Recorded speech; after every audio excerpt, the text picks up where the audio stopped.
All right, good Friday morning, everybody. It is a feel-good Friday. It is Easter weekend. It actually is a Good Friday. Yes. But it is Easter weekend, so there's a tradition in Easter weekend that's starting right now, and that's Wrestlemania. I mean, there is nothing that goes together like 2 days of Wrestlemania and Easter weekend. He is risen. Are they talking about Roman Reigns or Jesus Christ? Oh, now I'm intrigued. I'm making a joke. That was a joke. I say you said WrestleMania. You said Easter. I said who's risen. I don't think you can joke with JC. I think especially this weekend, he's having a rough weekend. Yeah, well, I mean today in particular, and he knows you're out on day. Notre Dame, so it's. I mean, does it really like? I don't think my relationship with the man above Almighty is really affected by whether or not I root for a football team. I mean, it depends. I don't know who he roots for. Some would argue he is an SEC fan, in which case we're all in trouble. Happy Easter. You know that I once asked Coach Osborne if he ever prayed for a victory? What did he say? Only against Oklahoma? He said, I think that might have been one of the, I'm just going to take credit for this. I think that might be one of the best questions he's ever been asked. And I asked it as a young journalist. Sure. And he thought about it, and he gave me this really, really good answer about, he goes, when I pray before games, I pray for the safety of all of the players that are involved. And I said, that's a good one. I said, not a victory?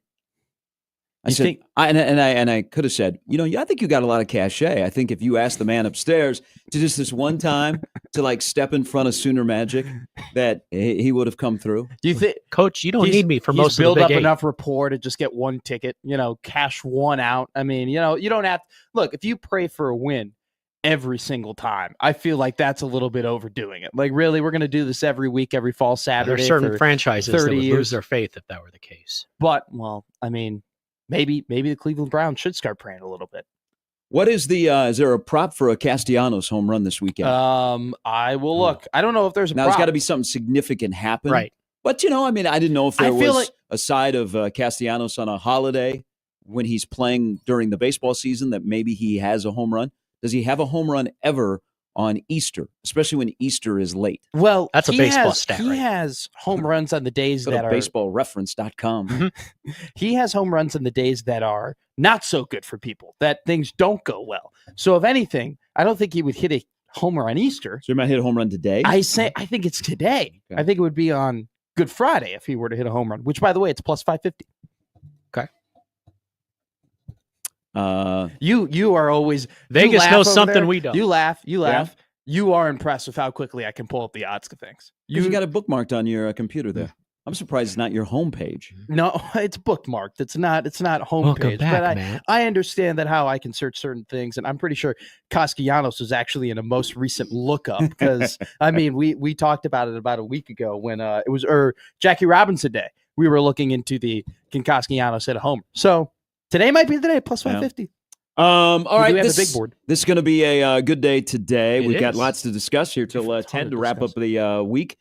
Had a good listen to Teddy Swims driving in. Laid in bed this morning and watched 90 seconds of Dr. J dunks. Let's have ourselves a day. You saw that, too. Let's have ourselves a day. Yeah. Oh, back in the day when the dunk mattered. The dunk still matters. No, the dunk doesn't matter. Yeah. What's a bigger momentum play, transition 3 or a dunk right now? Well, you just answered your question. Transition 3? Transition 3. Yeah. The dunk is not as exciting as Dr. J and around the world Larry Bird or that guy named Jordan. Or Dominic. Yeah. Or Spud Webb. Yeah. Or Nate Robinson. Or Zach Levine. Yeah, he was like the last of the... I think Aaron Gordon was. Mac McClung, but Yeah, he really that is, doesn't count. He's just a dunker on the What about weekends NBA of the players? NBA All-Star game. DeMar DeRozan. People forget. Oh, Seriously. People forget. People forget. I don't forget two guys you just mentioned locking up together and to go out in the fourth straight year in the play-in game. That is one of the greatest stats ever, that those two together, they always find a way. They always find a way to lose in the play-in. It's like the Yeah. Texans Saturday at 3:30. Some Can things you- you just expect. Can you That is uncanny that if the Texans make the playoffs and they have a home 3:30. playoff game, They're playing that first game out of the box on the Saturday of Wild Card Weekend. At this point, they got to keep that. That and they kept scheduling Jacksonville to go to London, and then Jacksonville kind of leaned into it, and they're like, we actually enjoy doing this. I feel like Houston should lean into it. Maybe they'll actually Jacksonville every Thursday every year. We'd have a Thursday game with them too. Yeah. All right. So it is Easter weekend. Also, for people, Ultimate Fish Fry. I think we also power has been restored throughout the metro. Last night was one of those nights where you saw pictures and video. There was a really stunning picture and video shot from Epley Airfield of the tornado that touched down out north of 680. Like really, really good shot. We've gotten to this thing now, and I've said this for a while, and unfortunately we're coming up on the year anniversary of the tornadoes in this area that caused significant damage, and it doesn't look like there's major damage from the tornadoes that happened last night, but when the sun comes up, you'll be able to see what happened with the damage, is how we are so desensitized to a siren. Right. Yeah. So I was at the Omaha Oral Roberts game, and they delayed it in the 8th. If you're listening over on 1180, the Creighton game got delayed, and then the storms are rolling in. But I got home, and I was booking out of there. Yeah. Because I hate hail. Okay, I have a car. I don't want hail hitting my car. Somewhat new still. I have a garage for a reason. I want my car in the garage. I do not want hail on my car. Hey, good for you. I don't. Okay, so yesterday when I was seeing the reports of baseball-sized hail places, I sent a text to the parents being like, hey, insurance might have to be on speed dial tomorrow because it ain't looking good. Luckily, I got avoided. We didn't get hit. Yeah, we didn't. My neighborhood didn't get much rain, but unfortunately, Bennington, Fort Calhoun, that area, again, I was seeing pictures of grapefruit-size hail. Oh, yikes. my God. I don't even like grapefruit. I've never had one. Come on. In Fremont, Reed Timmer with the Dominator was up in Fremont. He was hanging outside of a Runza. Yeah. That Runza that's right there on the corner, like in downtown Fremont. Fremont, I've never Fred, seen welcome what him to the town. Dominator looks like. It's absolutely incredible. I mean, that is a vehicle and a half. Station vehicle. Thinking, and you know what else happened yesterday with all of the storms that rolled through the area for the first time this spring? Nick Castellanos hit a homer? He did not. Jim Flowers got back into my mentions. I saw. People have seen, if Jim Flowers, you see what he is predicting. Following that along. You know what? Jim Flowers pops up like time to time. Comes in, gives you what the ending of the storm is going to be, if it's going to be happy or not. And then you go, okay. Jim's pretty good at predicting the severity of storms. But I wonder, like, with the storm chasers, and I did it 2 years ago, not with the baseball team, but with an actual storm chaser, because meteorology minor, love meteorology. You've lived 1,000 lives. Well, the day I was with the guys, we hung out at the Kansas-Nebraska border. Okay, done that before. And they were from UNL, so they were in the science world. Sure. And they allowed me to go with them. It was quite the adrenaline rush, but it was a letdown because we didn't really have nothing formed. But it was a fascinating, right as the time like Twisters was coming out, the new Twisters movie. It was fascinating to see how much goes into it.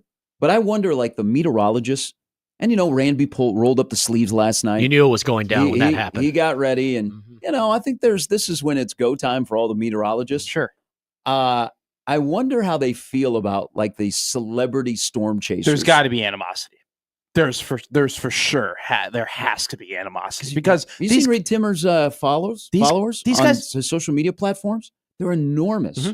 These guys are like national sensations, and you have meteorologists who are have springtime been friends working in a lot of the same markets for a very long time. Some of which trying to work up to bigger markets, to be more national, to be more well known, and they see these guys in these souped up vehicles running around throwing fireworks into storms, becoming more famous than they could imagine.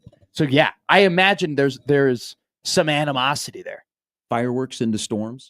I mean, well, I just saw Twister, so I just assume that everybody throws fireworks into storms. Which the original Twister, ironically, last night when things were getting sideways in the area. Was on AMC. Damn. Like you can't put that on. Like here's another example. Sure. Last night at Tal Anderson, Omaha hits a home run, and the skies are pretty threatening, and they play a siren for the home run. And all I could think of, there's apartments behind the ballpark, and there's going to be like on Omaha Scanner, sirens have gone off in Exarban Village. Again? Like if you were in the apartment and it's threatening outside and you know that there's severe weather in the area and all of a sudden you hear sirens. But as I said, we are desensitized. So I got home last night and I started to watch the Royals-Tigers game. And I think I had more offense than Royals had last night, but the sirens go off. Yeah. So what's the first thing I do? Nothing. Get your phone, look outside. Nothing. No. Well, it was... We'll check the radar. We had nothing. Like we just got sprinkles. But, you know, I've said this many times now. When you were young, you heard the sirens, your parents immediately took you to the basement or, you know, whatever shelter you put had. on the news channel, you saw the updates, you were kind of sitting there. You grabbed your radio and the flashlight and you went to the basement. Now it's go grab your phone and let's video some stuff. Let's take pictures. Hey, we are like you don't like even I don't get, hey, okay, this is where the storm shelter is going to be if there is severe weather in the area. It's like you're on your own. You can do what you want. Either be dumb or be smart. But sirens go off and people are like, man, I got to go to the grocery store. Well, bread and milk. I was at I have 5 minutes. I have a restaurant connected to my apartment. Nice. And on Thursdays, they have a very, very nice deal. So while the siren was going off, I was eating in the restaurant. Did right? they make you evacuate? No. Business went on as usual. And actually, in fact, it's because we're Nebraska. More people started entering the restaurant after the sirens went off. Because apparently, and I was talking to the bartender about it, he goes, yeah, when the sirens go off, that's like a signal that nobody's going to cook food tonight, that nobody's going to want to go out, nobody's going to go to the grocery store. Makes sense. So he was telling me that their busiest days or like busiest weekdays are when there are storms and the sirens go off and everybody who lives in the building comes down to the restaurant. It was packed. Ew. So people like 30 to 40 minutes later, people were like, the barn doors were still open. It was raining. Wind was coming in. There was clearly a storm going on outside and no one gave a damn. Take my chances with the storm. By the way, funny enough, you talk about like the sirens at the Omaha game. The sirens go off. People don't think it's an Omaha home run. They think it's like the storm or whatever. My cousin lived by White Sox Park. And during the time when he was living there, it was not as nice of an area. I mean, it still isn't that great of an area, but it was a much worse area then than it was now. It was a Friday, and the White Sox, they launched fireworks on Friday, right? Yeah. So he's sitting in his apartment, and he hears bang, bang, bang, bang. And he's like, oh, roll them up. Sox must have won. You know, that's pretty good. Goes on his phone, looks in, he goes, oh, they're in Boston right now. That would be the Crips, Matt. They won. And he's like, oh, I probably should lock the door. They defeated the Bloods in 10 innings. Well, jeez, Jimmy. Now that is what you didn't even wait till 6:30. They had charity softball game. You didn't even wait till 6:30. See, you think I'm the death guy? He's the death guy. No. Did I say anything about death? I'm the guy that's going to escape death on this show. All right, the lineup brought to you by the Roofers at John Higgins Weather Guard. I know Verz is on. What's up with Mike Schaefer? Matt just told me. I didn't understand the text last night. He has to babysit. Okay. He has to babysit. So is he going to be on the show or not? I don't know. He's not going to be on the show. Okay. So no Mike Schaefer. He has got to babysit little Hud today. Yes. That was the. It was just a weird text. I don't know. Like it was a funny text, but I was like, okay. All right. Good on you for being a great dad. Look, just not to get on Schaefer or anything like that, but he can't hold his son and have one hand on the phone at the same time, right? Hudson's a celebrity. I don't think he has to hold Hud. Hud is walking. Yeah. Have you ever met Hud? I've never met He's Hud. dunking. Yeah. Wasn't he recently, though, in a crawling contest? But but now he walks. Walking. Oh, wow. So he's training for the next time one. flies. You know how the evolution works? No, not really. Pearl Jam tried to teach us. You got a Google page over there. Chat GPT can help you out. We learned about how I'm raking wars yesterday, so I think that everybody knows that the education may not be at the highest degree. People are very sad in Lincoln about the teaching of young Mr. McMaster. There are people at the Coach AMC being like, really? He's representing? If you think about it, probably all makes sense. All right, that's the lineup brought to you by the Roofers at John Higgins Weather Guard. Also, from yesterday, not only would let there be an Omadome that spared the majority of the metro from severe storms, is there will be ball. Yay. Not excited? Wait a minute. Matt Rhule had one of the more interesting press conferences yesterday. Yeah. So he had this 3-minute beginning about Jack McAllister. And it's a really cold open. There is it's refreshing to have a head football coach at Nebraska because he's, that's the show that wants to be here and he's authentic. He's not fake. You can tell that he has a passion for Nebraska. Yes. I mean, he also has a real good gig. It's a great gig to be the football coach in Nebraska. You should never apologize for being a football coach in Nebraska. You are paid well. It is a great job with a lot of resources. It just all depends on how long you get to utilize all of those things. Sure. So yesterday, in Matt Rhule form, which I did not think was fake, I thought it was it wasn't a football coach. It was like a real person who, man, we did a guy dirty, and now we're going to make up for it. But we're gonna take care of him, and we're going to take care of ourselves. So I thought the 3 minutes was some of his better stuff I've seen in 3 years of him at a podium speaking publicly. But then he gets to the part where there will be ball. So what was the line? I'm just going to put the ball down and let him play. Yes. That's going to be used over and over and over. So a week from tomorrow, there will be an organization of football activities that will go on in Memorial Stadium.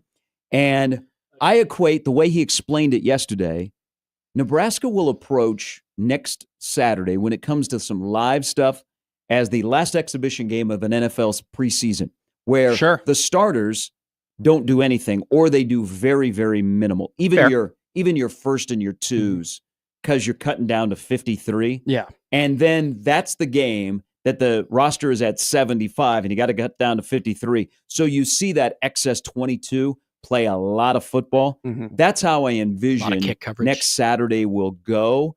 But it was kind of interesting he almost had like a moment. He almost had like a reflection on trying to be a football coach, be a football fan, take into account the players that may never put on the Nebraska helmet again. Not that they're going to go in the portal and going to end up somewhere. They may be done.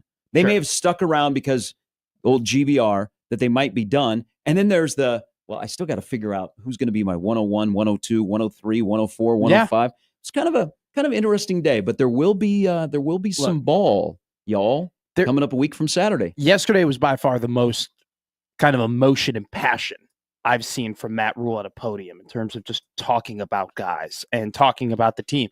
But I don't know if you think like there was a lot of exasperation in it. And if you think that he was acting, he should like go into acting because it was quite like he was taking pauses. He was taking deep breaths. Like he was talking about like certain players, like when he was talking about the fact that there are going to be guys who go from being on the team, who did everything right to being in the stands. Like he kind of takes this like deep breath. That's wearing that helmet for the last time. Yeah.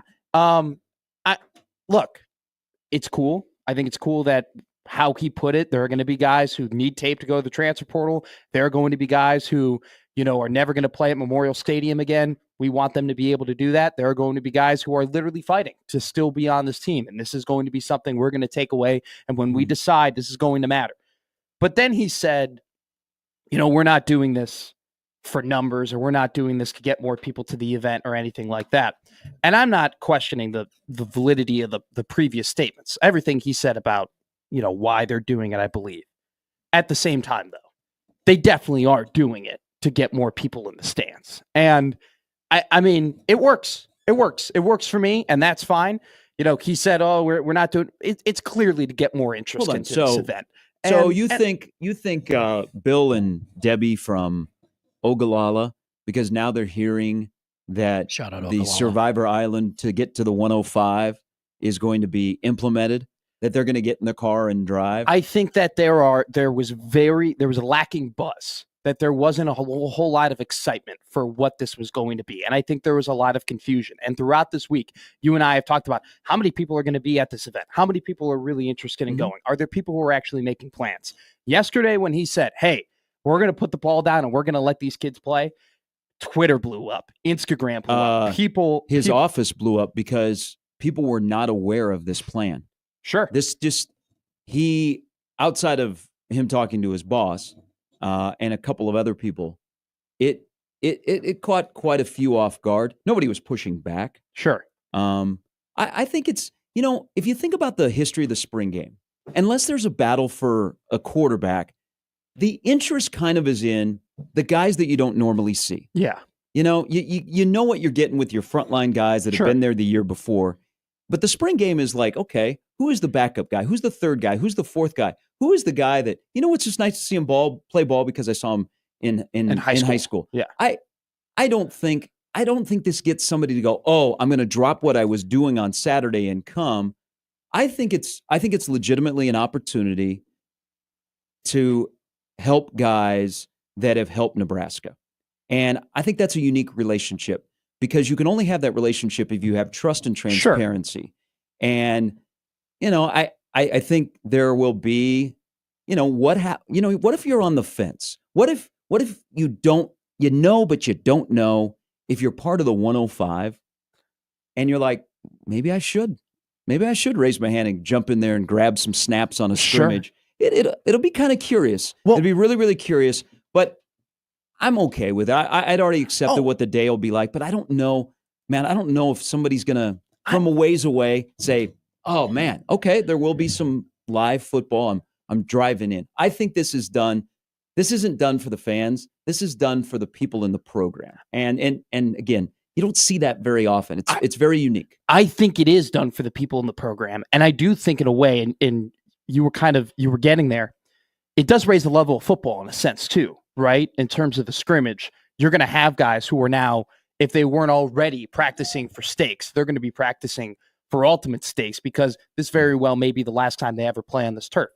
But I definitely do think if they're monitoring the situation about how much excitement is there, how much interaction are we having on social media, how many people are commenting on what we're actually doing. We have people saying, oh my God, the volleyball has more hype about this event than the football. If you're monitoring all of that, you're thinking, dang, maybe we're going to miss the mark here. Maybe we do have to play a little bit live football. Maybe we do have to get more people here because, more people coming means more tickets, means more money, means more revenue, which is a very important thing for them right now. And I think you bring up a good point. I don't know if people who are an hour and a half away who aren't already were committed to going or going to go to this event, but I think there might be people who were 20 minutes away from Lincoln, who were 15 minutes away, who may be not that far away from the stadium, weren't going to go. And now they're thinking, oh, they're going to play football now. Oh, they're going to be stakes there. Oh, this is going to be an opportunity to celebrate some guys who have given their blood, sweat, and tears to the program who may not be here next season. Hey, Jimmy, did you hear about this? I want to go. Do you want to go to this? You want to go to this with me? That's the conversation that I think this creates. So again, I think in real time, I saw a guy yesterday have like this moment of, I have to do this. Not because I'm being told to do it, but you're giving me the impression that you think he was like, hey, Matt, there's such amount of tickets that are sold. Give us something. I don't think that. I think that was real yesterday of just now for, what do they practice for 11 times? Been around guys for the winter. I know that this is going to be unfortunate, that there's going to be some guys, they're going to have to, this isn't the wording, but they're going to have to cut guys. Yeah. Okay. They are. Because they don't have room. No. And there's, and this is, I'll give him credit, whether you're buying what he's saying or not. Sure. He had some flexibility and is getting word that there's going to be no grandfathering. So you're going to have to cut guys. I think he had a moment yesterday. I think the Jack McAllister and 29 guys who aren't going to be with him and may not have a home. I don't know. I think I saw yesterday, not the football coach, but I saw a person that cares about the sport and cares about young people, and he's doing something for them. And I don't know. It's not going to pique my interest. Sure, but it might be something that piques my interest of an insight into how this football program operates. What Matt Rhule wants, Matt Rhule gets, for the most part. Okay? When he called Troy Dannon and said, hey, I want to play live football for these reasons, I think Troy Dannon picked up the phone, listened to it, and said, hallelujah, let's do it. Let's go ahead. Let's get more people at this event. Right? I don't think Troy Dannon called. See, I still don't think it was. I don't think the AD, Matt, says, hey, great. Okay, now we will do a big promotional campaign. You think that's coming? Yes. Okay. Yes. I don't think Matt Rhule got the code right and said, hey, Matt, we don't have enough ticket sales. You need to play live football. We need to get more people at this event. But so if that's what you're thinking, But I think when Troy then you're probably changing your opinion on the authenticity of Matt Rhule, right? I thought those first 3 statements about what he said. Oh my! I'm right there watching it. Okay. Yes. Oh, he meant it. And this is, you said that he loves having the Nebraska job. He comes off that way. I think more than anything, Matt Rhule loves coaching young people and developing young people into men. Teaching. And so Great point. that's what I saw yesterday. I saw a guy who is hurt at the fact that there are going to be less young people that he is going to be able to teach, and he wanted to give that moment. So I believe in the authenticity in those words. When it comes to when he makes the call and it's like, oh, it's, to Troy Dannon, I think Troy picks up the phone and is like, okay, yes, thank God. Yes, absolutely. Now I wonder, Matt, you have to think, right? He had to get, if Troy Dannon says, no, we're not going to play live football. Do they go and play live football? I think they were going to play. I think because he wants to play live football, Sure. they were going to play. Remember, this caught some people off guard. Yeah. This was off the cuff isn't the right word for it, because off the cuff is nobody knows except for you. I think this was a kind of off the cuff, in a moment decision. Yeah. And here's what's going to happen. And this is what we do. This is what we do for a living. This is what this fan base does. We are going to overthink this to death. Okay? We are going to overthink about the impact that, oh my God, getting, and I don't know how many plays they're going to play. Okay? I don't Sure. I don't know what that's going to be. But okay. Yeah. But we'll spend today, and all the shows on the Zone and everywhere else will overthink this decision. I just think it's a decision of somebody that cares for young people, that realizes and maybe have had a discussion or has been around a player that has no shot to play at another place, or doesn't have a desire to transfer, finish his college career academically at Nebraska, but that's going to be the last time they get to put on the Nebraska helmet, and something hit him.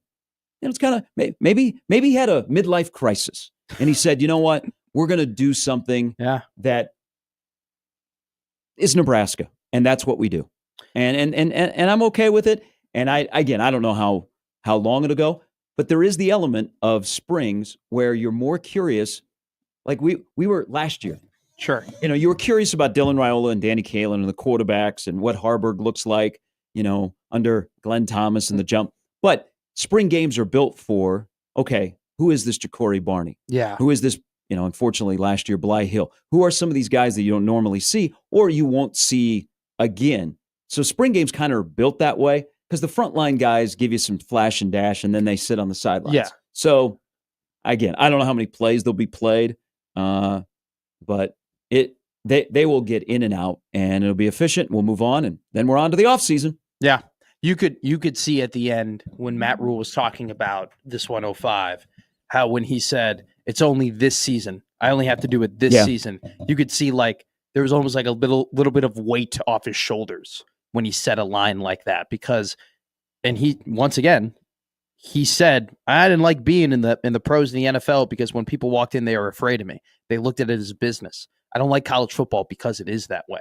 And I feel like this is an opportunity for him to still impact, still have that college football in college football. At the same time, I think from Troy Dannon's perspective, when they decided to go and approve this or whatever, there definitely was a numbers regard in that. And you know what? That's fine. That's fine. But that's just what I think. And, that's just the transparency I see. But, it was a passionate press conference with a lot of headlines, with a lot of things said. And I think that this is something that, fans really like. And I think it could be a good event. And I think it's something that's going to draw interest. And you're right. It's a one-time thing. Yeah. Because once you get to 105, you're at 105. Forever. Hopefully. Unless they cut it down to 95. How do they not have 105 plus 10? I don't understand why you don't grandfather it. I mean, you might have, you will. Now, they don't have to be to 105 until the end of the fall, but most people, just to be fair, are going to be at 105 when camp starts. Yeah. Also, remember, there's going to be probably some guys that are dinged up that will not be a full 105. I don't know why they didn't do 105 plus 10. They have basically a practice squad, which is definitely going to redshirt, or somebody that you can use if let's say you carry 3 quarterbacks, your 4th quarterback is on that 10-man practice squad. I mean, if you're going to be NFL, be NFL. Treat your roster like the NFL, where you can have a practice squad. Yes. See, something else happened yesterday. What else happened? You have the Jack McAllister situation. What if you had trades? Hey. You back to the trades. Yeah, You're always back to the trades. So what? All of a sudden, you think that a team's going to be looking around, being like, "Hey, I'm hearing that Nebraska's trading their punter. They're looking for a rugby guy." You know how this works. You like the back channel MLB rumor website. How much would you get for Jack McAllister?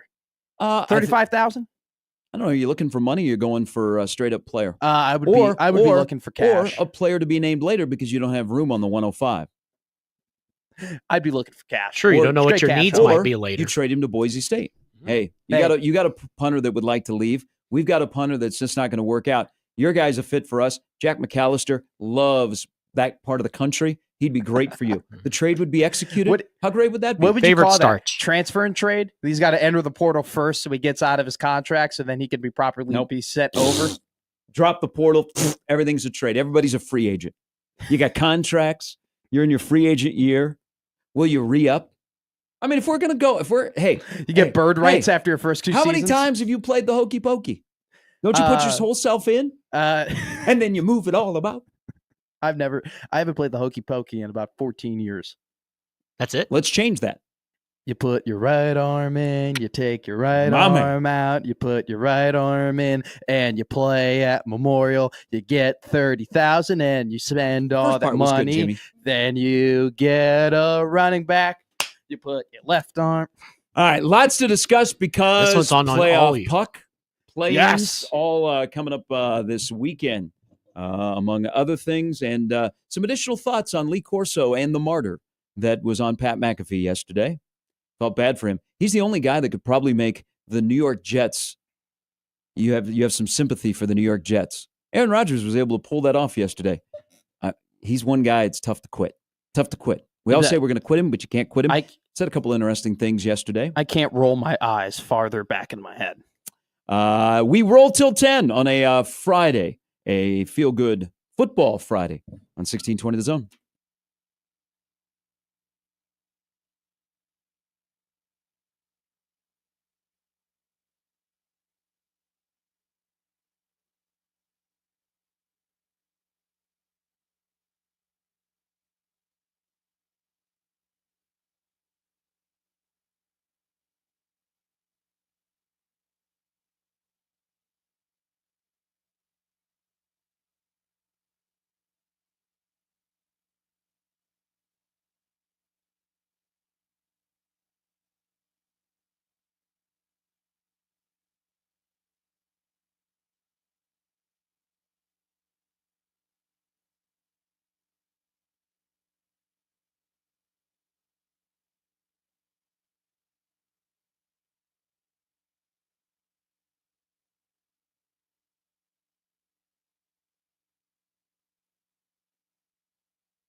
All right, welcome back in. Gary and Matt with Jimmy on a feel-good Friday. Happy Easter weekend, everybody. Unfortunately, baseball around the area. Nebraska Northwestern play tonight. The weather yesterday was really, really nice for Omaha and Creighton. And then the storms came in. I just looked at the weather today because both teams are resuming their suspended game. Cold. Wet cold. Yeah, I think I'm going to have to. I don't know if you can tell where you think I plan on going with the outfit that I'm currently wearing, but I think I'm going to have to go home and maybe put on another layer because I walked out to the car this morning and I was like, oops, not going to be that great. It's a pants Friday. Yeah, because I'm wearing pants. I'm wearing pants too. I always wear pants or at least something that covers the bottom. And I'm not like mascots that treat me out that don't wear pants. It's your own mascot. The Chicago Cubs should not have a mascot. Now, should they go back to having a ball girl? Yes. Okay. Should she be posing in Playboy? No. But I would take the ball girl over the mascot. You don't like pants. Clark the Cub? No, I'm not 6. Okay. I've taken pictures with Clark the Cub. He's a nice guy. Makes sense. He's a fun dude. Oh, I'm sure he is. He just doesn't wear pants. He's like everybody's favorite college roommate. I took He's a a picture fun with Doug guy. DeCenzo. I really enjoy him. We have a good time. He's not always wearing pants. So the guy that used to be TC Bear for the Twins, his name was Greg. And the TC Bear does not have pants. And so I gave Greg this whole rundown of how mascots without pants creep me out. Now, just quick question, and maybe you were able walked away and did not say a word. Maybe you were able to find this out in your time in pro baseball. Why can't they just get a new costume where he is wearing pants? Well, because like a cub and a bear, like they're not out in the wild wearing pants. So I get it. But they're human. They're walking around with 2 feet. I mean, Clark the Cub ain't like mauling kids in the right field bleachers or like roaring or anything. He's got a baseball glove on. Just like plopping your son or daughter down on the lap of a bunny. There's no barrier. Okay, when your kid goes up and hugs the mascot and they're about waist high, there's no barrier between the mascot not having pants and wearing pants. Just saying. Just a personal thing. I'm sure that I am wackadoodle here, but that just creeps me out. I also don't spend a lot of time with mascots these days. You said that very sad, as if you want to spend time with mascots. I used to love mascots as a kid. I was never afraid of clowns. I was always afraid of mascots. But now as I've gotten older, I don't spend a lot of time with mascots, and I'm never going to go to a furry convention. You and Durango aren't hanging out a lot together? Like what? Like on the weekend? Yeah. No. You guys are pretty Hey, Durango, you want to go to Lincoln? No. Yeah. Hey, Huskers Durango, got a big you want to meet me series. at DJ's? Durango always has pants. He is dressed as a basketball player, a football player. Yeah. Or not a football player. Excuse me. Sorry. Too soon? It's not too soon. It has been a while. It's been a minute. Or he's dressed in hockey or basketball. Durango's ripped. Or actually baseball. So when he comes to baseball or softball, which they're both playing today, Everybody's Omaha softball is on a roll. Can I get a little love to softball here? Yeah, go ahead. Locally softball. I'll give you the floor. So 3 pitchers that are products of Omaha area high schools are in the top 15 in strikeouts. Ruby Malin, who transferred from Washington to Oklahoma State, Jordy Ball, Papillion La Vista, and Matty Agroff, who is from Omaha Marion. They are in the top 15, 3 of the top 15. In the nation? Yes. Wow. Omaha softball, which is now in the top 25 of the mid-major, and Mike's team is rolling. They've won 8 in a row. Yeah. Like he's really, really good. He really, really good. I mean, his brother won a state title at Gretna this past fall. Mike's trying to get Omaha back-to-back years in the NCAA tournament. He's a great coach. But when the mascot does double duty, which he'll do today, he wears a baseball softball outfit. Oh, wow. Which will keep him warm today, which is the main take. Herbie always wears pants. Billy the Blue Jay always wears pants or shorts. I guess I've never seen. I think it would be really bad. Can I be honest with you? He wears shorts. I think it'd be bad if Herbie Husker wasn't wearing pants. It's a little different. True. I mean, it is a little bit of a conservative state. Yeah. I mean, that is an actual human. Then again, Winnie the Pooh mascot. I mean, that's a little different. Like animals not wearing pants. I mean, animals don't wear pants in the wild. No, and you probably want to look into that. Why? I mean, I think that would be convenient to keep them warm. You don't think there's a good jean shop? Herbie has always had something on the bottom, right? Party on the top, style on the bottom? Yes, I don't He's think in there's bib ever been overalls? a time where he hasn't been Yeah. wearing pants. Once again, he's a human. He would be in his underwear if he wasn't wearing pants. These would have been great questions Unless for Sip Herbie doesn't wear yesterday. underwear, which we don't know. Well, I'm guessing. I mean, have we ever asked? That's probably not a question that I'll ask. You're our boots on the ground in Lincoln, I am. so you could find Yeah. out. You know them. Yeah, I get plenty of. That was a good question. I don't know if I would get one of those for asking Herbie if he wears pants or if he wears underwear.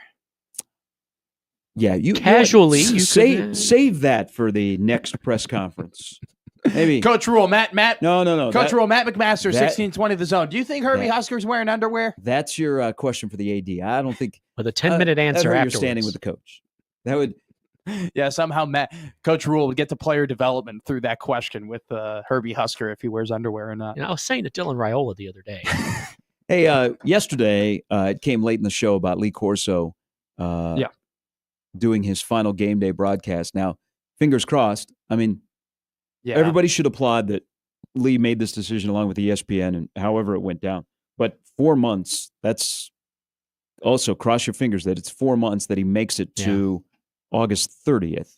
He's 89 years old. He'll be 90 when that happens. But I was thinking of how ESPN has handled their veteran broadcasters because in our industry, it's not easy when you're on top and you could feel it slipping to walk away because you're never coming back. Like Al Michaels. Al Michaels still has a fastball, but instead of being 93 to 95 with a good spin on it, it's about 88, 89. Like watching Verlander He is pitch more now. from John Smoltz to a Greg Maddux, but he still got it. But in this industry, as older broadcasters are kind of swept out, it's not always, it's tough to say, hey, I'm not going to leave on top. Like Sam Rosen last night, emotional night, longtime voice of the Rangers. So he did his final Ranger game. And Sam is still pretty sharp, and he's handing over the reins to Kenny Elbert. Which is not bad in his own right. But No. ESPN, Kenny's but pretty good. ESPN has had three guys that we brought up yesterday on the show, Silver Slugger broadcasters, who have also kind of ushered in the golden era of ESPN and the NBA, college basketball, and college football. ESPN does deserve some kudos for how they've handled Dick Vitale, how they've handled Lee Corso, and how they've handled Hubie Brown.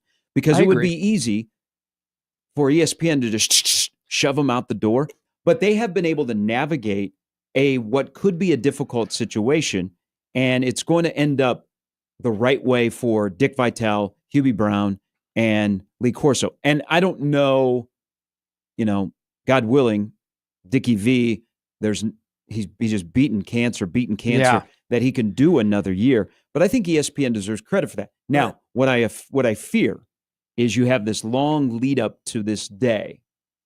And, it's a big day. It's the start of college football. It's a great game. By the way, I found out yesterday because I asked somebody. So Fox is at Texas, Ohio State because that's their game. Mm-hmm. There's no guarantee that that's where ESPN will be because there are a couple of other monster games. Florida State could be an option that day. Yeah. Is Miami Notre Dame? Florida State. Although that's Sunday, right? Florida State makes sense because that's, they had the thing with Indiana last year where his old team came back. He played at Florida State. But here's the thing I fear. While ESPN has done a great job of saying, hey, we know it's time, and I know people are applauding and they're saying, gosh, this should have happened sooner. ESPN did the right thing. They're taking care of three older that's guys. the best way to describe it. Yes. That ABC Veterans. and ESPN are going to exploit the hell out of this. Of course. That they're going to drive this into the ground, that this is Corso's last headgear pick. Yeah. Stephen A is going to be the celebrity picker. Hey, it's just gonna, I hate to Christ. Jeez. I hate to break it to you. Would make sense, right? Oh, definitely. Your fear is going to come true. They're going to bury the People tell me that they too. are going to make you look. You think they don't advertise the NHL enough? You don't think they advertise the MLB enough? All the dollars that goes into advertising that they're going to put into this game. They're going to make all the vignettes. They're going to make all the one shining moments. All the they're going to Yankee make Red Sox games this summer. They show all of the old footage. They're going to compile it all together. You're going to get about a week and a half buildup of all of those same Lee Corso LeBron commercials. Thoughts, Mahomes' thoughts. Literally, the open is going to be Lee Corso. The middle will be Lee Corso. The end will be like. This is going to be kind of like the coup de grace in terms of how do we begin college football. And you know what?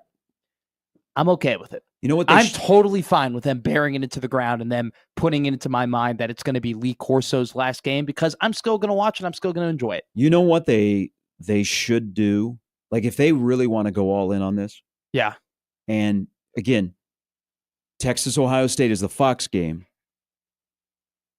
Even though it's been Reese Davis, Chris Fowler should be on the set. And he would only be able to be on he could travel with Herb Street. Mm-hmm. So I think Fowler will be part of the last show because Chris Fowler. For sure. Unless Chris says I don't want to, yes, he will be. Yeah, I mean, Chris Fowler probably has family. more stories about Corso than Reese Davis. How many different guys have been on that panel with Corso? Like, has there? It's not been as many as you think. No. They've been it's consistent. been the same core. Like, I think that it's been few enough where they could probably bring on as many guys who's ever worked on that panel with Corso Except Bino. as they possibly can. So Bino was an OG. Bino was the first one I knew. Yeah, he was the star. Bino actually. and Fowler and Corso. Mm-hmm. I think they haven't had a. Remember, they used to not be as large as they are now. Oh, they used to have like 3 guys. Craig James, but he canceled himself. You looking at the old ones? I mean, it's still mainly the same group of dudes. That's why we liked I don't it. think So who would you bring back?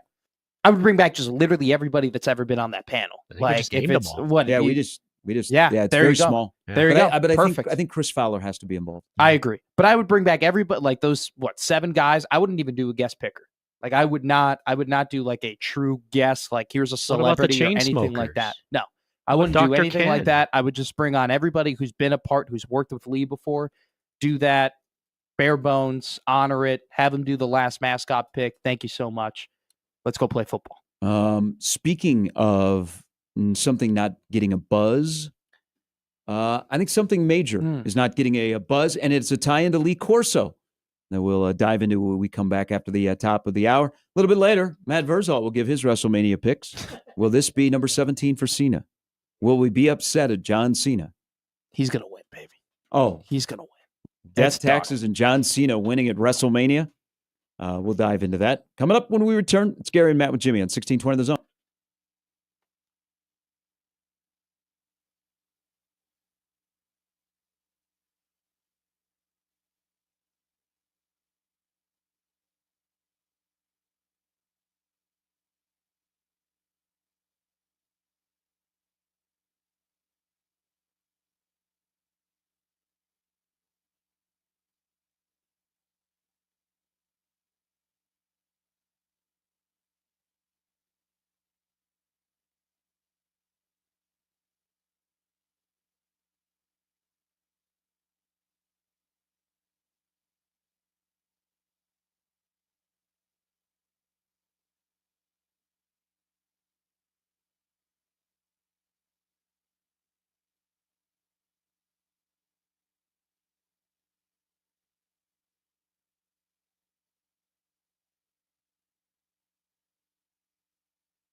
Jimmy, thank you.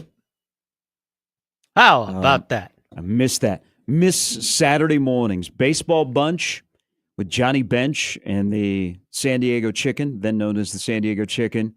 And then you would have Mel Allen and This Week in Baseball. Sometimes during a rain delay during a Cubs game, which was Yes. good too. I feel like how you guys talk about that is how my generation is going to talk about Wiggles? coming home. No, coming home from school and watching the Dan Le Batard show, then Around the Horn, then PTI, then Sports Center.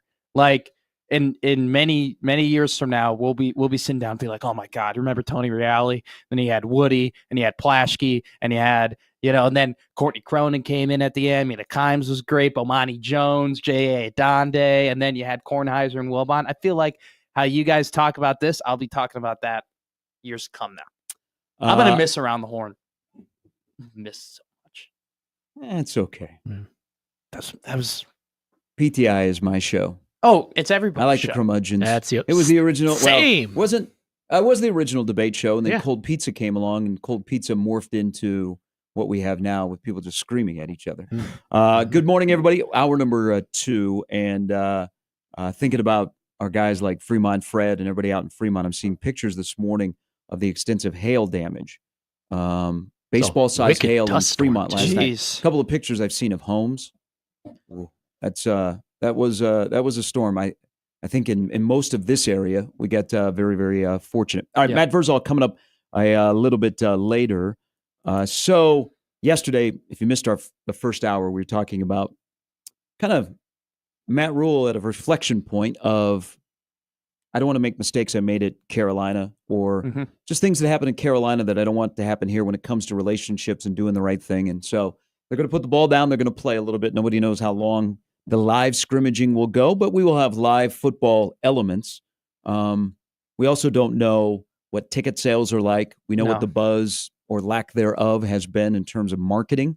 I think everybody is waiting, don't know what's going to happen, kind of like yesterday. Yeah. Where even players did not know this was coming until right before Rhule left the locker room. Wow. So it was a shock. But something you brought up, because you were kind of trying to lay out how you think this was, hey, we got to do something to increase interest. There was some portion of it, yes, in my opinion, was about that. So so from that standpoint, and what are the tickets? $10? Yeah, $10 is what they are. Yeah. So if now they've added live football, do you think today they should add a surcharge onto the tickets? No, because this was clearly, I think, to me, in terms of adding this to gain more interest, which I think definitely played a factor within the reasons that were given. This is more so, all right, we have to add something to get more people here. Okay, just period, end of story. What we're putting out on the field right now isn't as attractive as we want it to be. We need to add something to make it more attractive. I feel like if you were to add a surcharge, you kind of wash away. So you think Dannon approached Rhule not the way that it was laid out yesterday? I think that Matt Rhule made the decision he made for those 3 reasons he made it. Okay. But I also think that he had, in the back of his mind, he had to have known that, hey, the hype isn't there, the excitement isn't there. I think in the back of his mind, yeah, there were probably, in my opinion, there probably was a, hey, there's not a lot of people coming to this thing. We would like more people to come to this thing just for the attention, but also for the revenue. And then when I think he called Troy Dannon and said, hey, I want to put the football down and I want to go live and I want to add this a part of what we're going to do, Dannon said, absolutely, yes, jumped on it, because he knew that was going to add interest. That was going to add buzz, which it did. And I don't know. I would listen. I would listen to your point if it was still within the TV window. Again, there's no TV for this. But I think it's more about getting the butts within the seats. And the TV, clearly, I mean, yesterday, he said it during the presser. He goes, well, we're not going to have cameras. We're not going to have Big Ten here. So clearly that was a big deterrent as to why they weren't playing football and why they didn't have the spring game to begin with. So the fact that they've been able to get past all that, the fact that there aren't going to be cameras there isn't going to be the attention that they've been trying to avoid, I think was like, okay, cool. Now we'll do it. Now we'll play live football, because the things that we're trying to avoid aren't going to happen. And on top of that, more people are going to come. We're going to put more money in our So when pocket. you say more people, give me a number. I think what you think might be realistic of what was announced yesterday, because what if they're only going to play 2 series? I mean, we don't know what they're going to do. Well, look, he cut a promo yesterday. I mean, he really laid it out, and the way he talked about it and the reasons he laid out, which I totally buy, definitely I think garnered interest and made people emotional, right? I think there would, if I had to guess, there would probably be about 25,000 people who are going to go to this thing. Okay. Seems reasonable. I think because there's going to be live football, I would say that number inches up to about 30 to 35. So I think the fact that they're playing live football, I think 5 to 10,000 more people are going to be interested in going to this thing and attending this thing and watching these guys play. Man, if you're right, that I think people's opinion would change of Rhule. That he was doing it for the marketing because that's what you're laying out, and I can't buy that, because I'm laying out that it was a part of the reason, that it was a part of it, and that was a consideration into it. I'm not saying, by no means am I saying that those 3 other things that he said, that we want kids to play their, final game at Memorial. We need to get down to 105. We need to see who can play, and we want to get tape for transfer portal dudes. I believe all of that. I think that when he made that decision, that was the crux of the decision. But when it was laid out to Dannon and when he was thinking about it, I definitely do think the added interest and getting more people to this event and getting more revenue and getting more money to the athletic department played a factor into it. Because I just don't see how it can't. That's my thing. I just don't see how you can make this big event. You can kind of go on a limb. You can be this national story about, hey, we're not playing this game for these reasons, and then have very limited interest in it. Okay. So I think that the fact that it just didn't seem like there was a lot of legs here, and then now they're adding the one thing that everybody wanted. I don't think he makes decisions. If he's making decisions on that, man, that's a scary path to go down. Why do you think it's a scary path to go down? You're making decisions because, we got to have marketing and we got to put butts in seats. And I think that's a lot of athletic departments make decisions based on getting more people to come. He put himself out there, and then all of a sudden, hey, Matt, we're not selling tickets. Can you do something? Players didn't know about it until he walked out to the podium. I think he got there on his own. I don't think he was given the code red. What Matt Rhule wants to do, once again, for the most part, Matt Rhule gets to do. I think he got to the decision on his own. But the approval of it, just going, hey, we're not playing live, we're not going to do live football, to then, we're adding this entirely different layer, which is it's not going to be easy, to put it all together with all the other things that they've had planned 1 week before. Like, that approval, the fact that, we're going to do it, in part, definitely, in my opinion, had to do with, we need to get more people here. We need to get more interest into it. And you adding, the whole. That's a rough, if you're right, that's a rough look. But I don't think you're right. We're going to disagree on this. Fine. And I'm totally fine with disagreeing on it, because another thing too, and you bring up, if he's making decisions based on the marketing, based on getting people to come to the game, which he's not, which once again, want to make it very clear, the main part of why he did this was the main reasons he sit on that podium. But in this day and age, with rev share coming, and every athletic department is very cognizant of their financials. If you can add elements and add events that can make you more money, you should do it, and you should look to make more money as you possibly like. You should always look for money-making opportunities, because you're going to need those dollars. If you're looking at this event and you're like, what are we lacking? Well, we're lacking live football. Well, Matt wants to do live football now because, he wants these guys to play in the final game, and they've earned this and they've been able to do it. Great. We're going to do it because we need more money as well. I think that definitely played a role in that, in my opinion. Looking at everything else, because looking at how the event was, what the hype was, where we're at in college sports, the fact that you need money, and they just add this a week before, and now everybody's talking about it. Now, if they needed, if what you say they need money, everybody needs money, which they don't, then you would have gone, you would have had the athletic director say no, because you got to understand, we make at least $1 million on a full spring game. And you would have already had that discussion. Sure. But I also do think when your head coach comes up to you and says, hey, last spring game, this is how it was a detriment to us. We got injured with some of our top guys that we thought were going to play a lot, got hurt. Guys that played in that game that we thought we needed, or we were going to use, or we were going to develop, they got tampered with.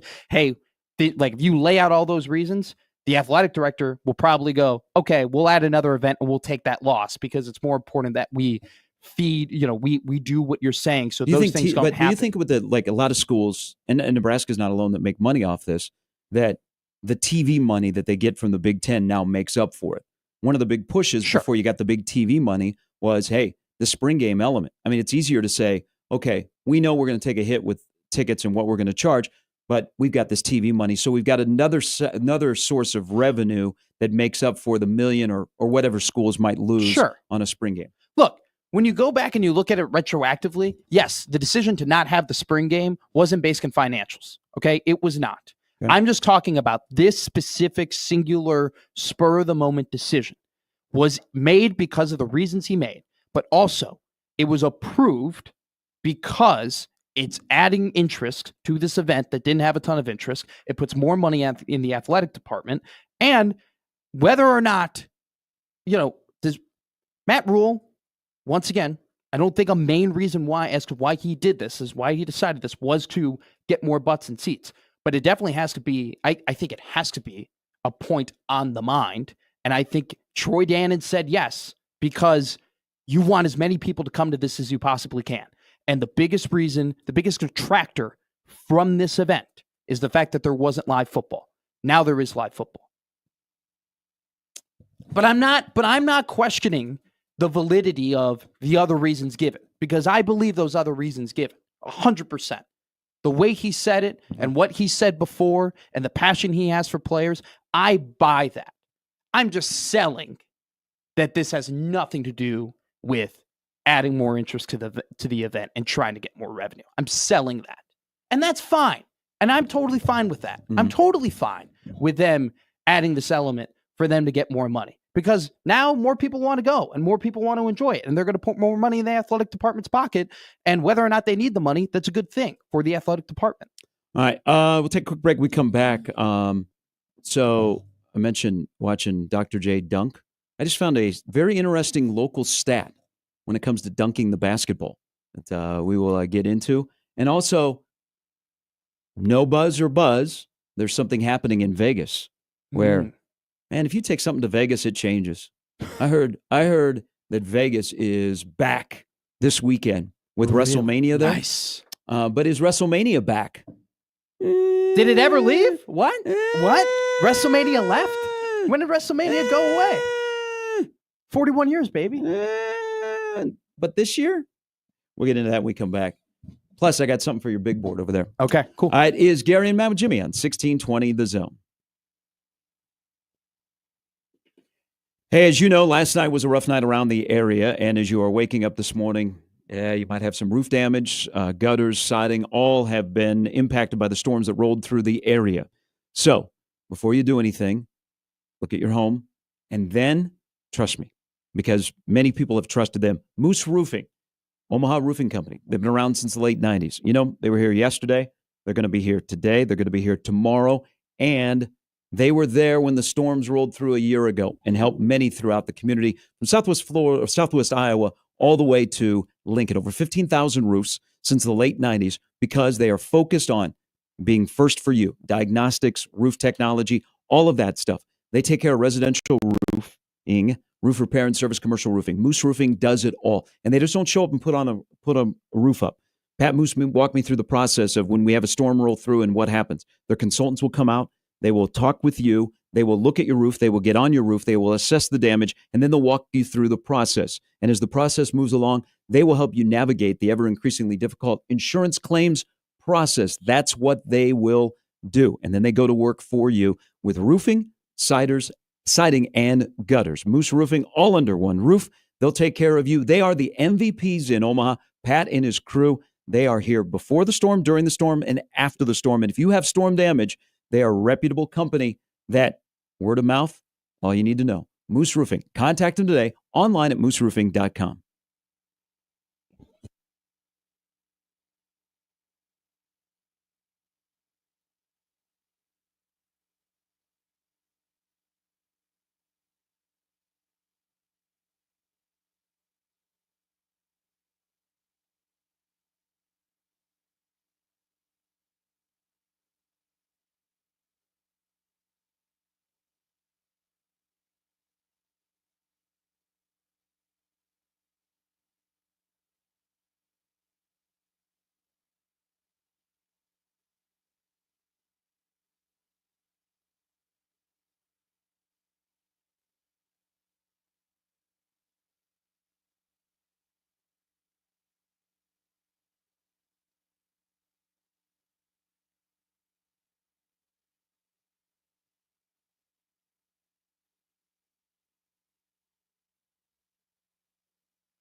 All right, I'm looking at your big board. Yep. You want to do it now? No. Okay. You want to add something here? If you can convince me, if you lay it out for me, give me the stats. What are the trends? I don't like to have my money tied up, but how come people are not? And I did this just because, I'm not a big futures guy, right? You placed a future? Yep. Wow. That means this has got to be like a lock almost. This has to be like a very confident Gary Sharp bet. What's your future? Creighton to win the national championship plus 5,000. How come people are not jumping on that?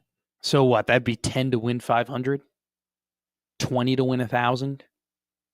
It's, depending on how much you put down. To win the national championship? But I think, I say this because I think those odds are going to change.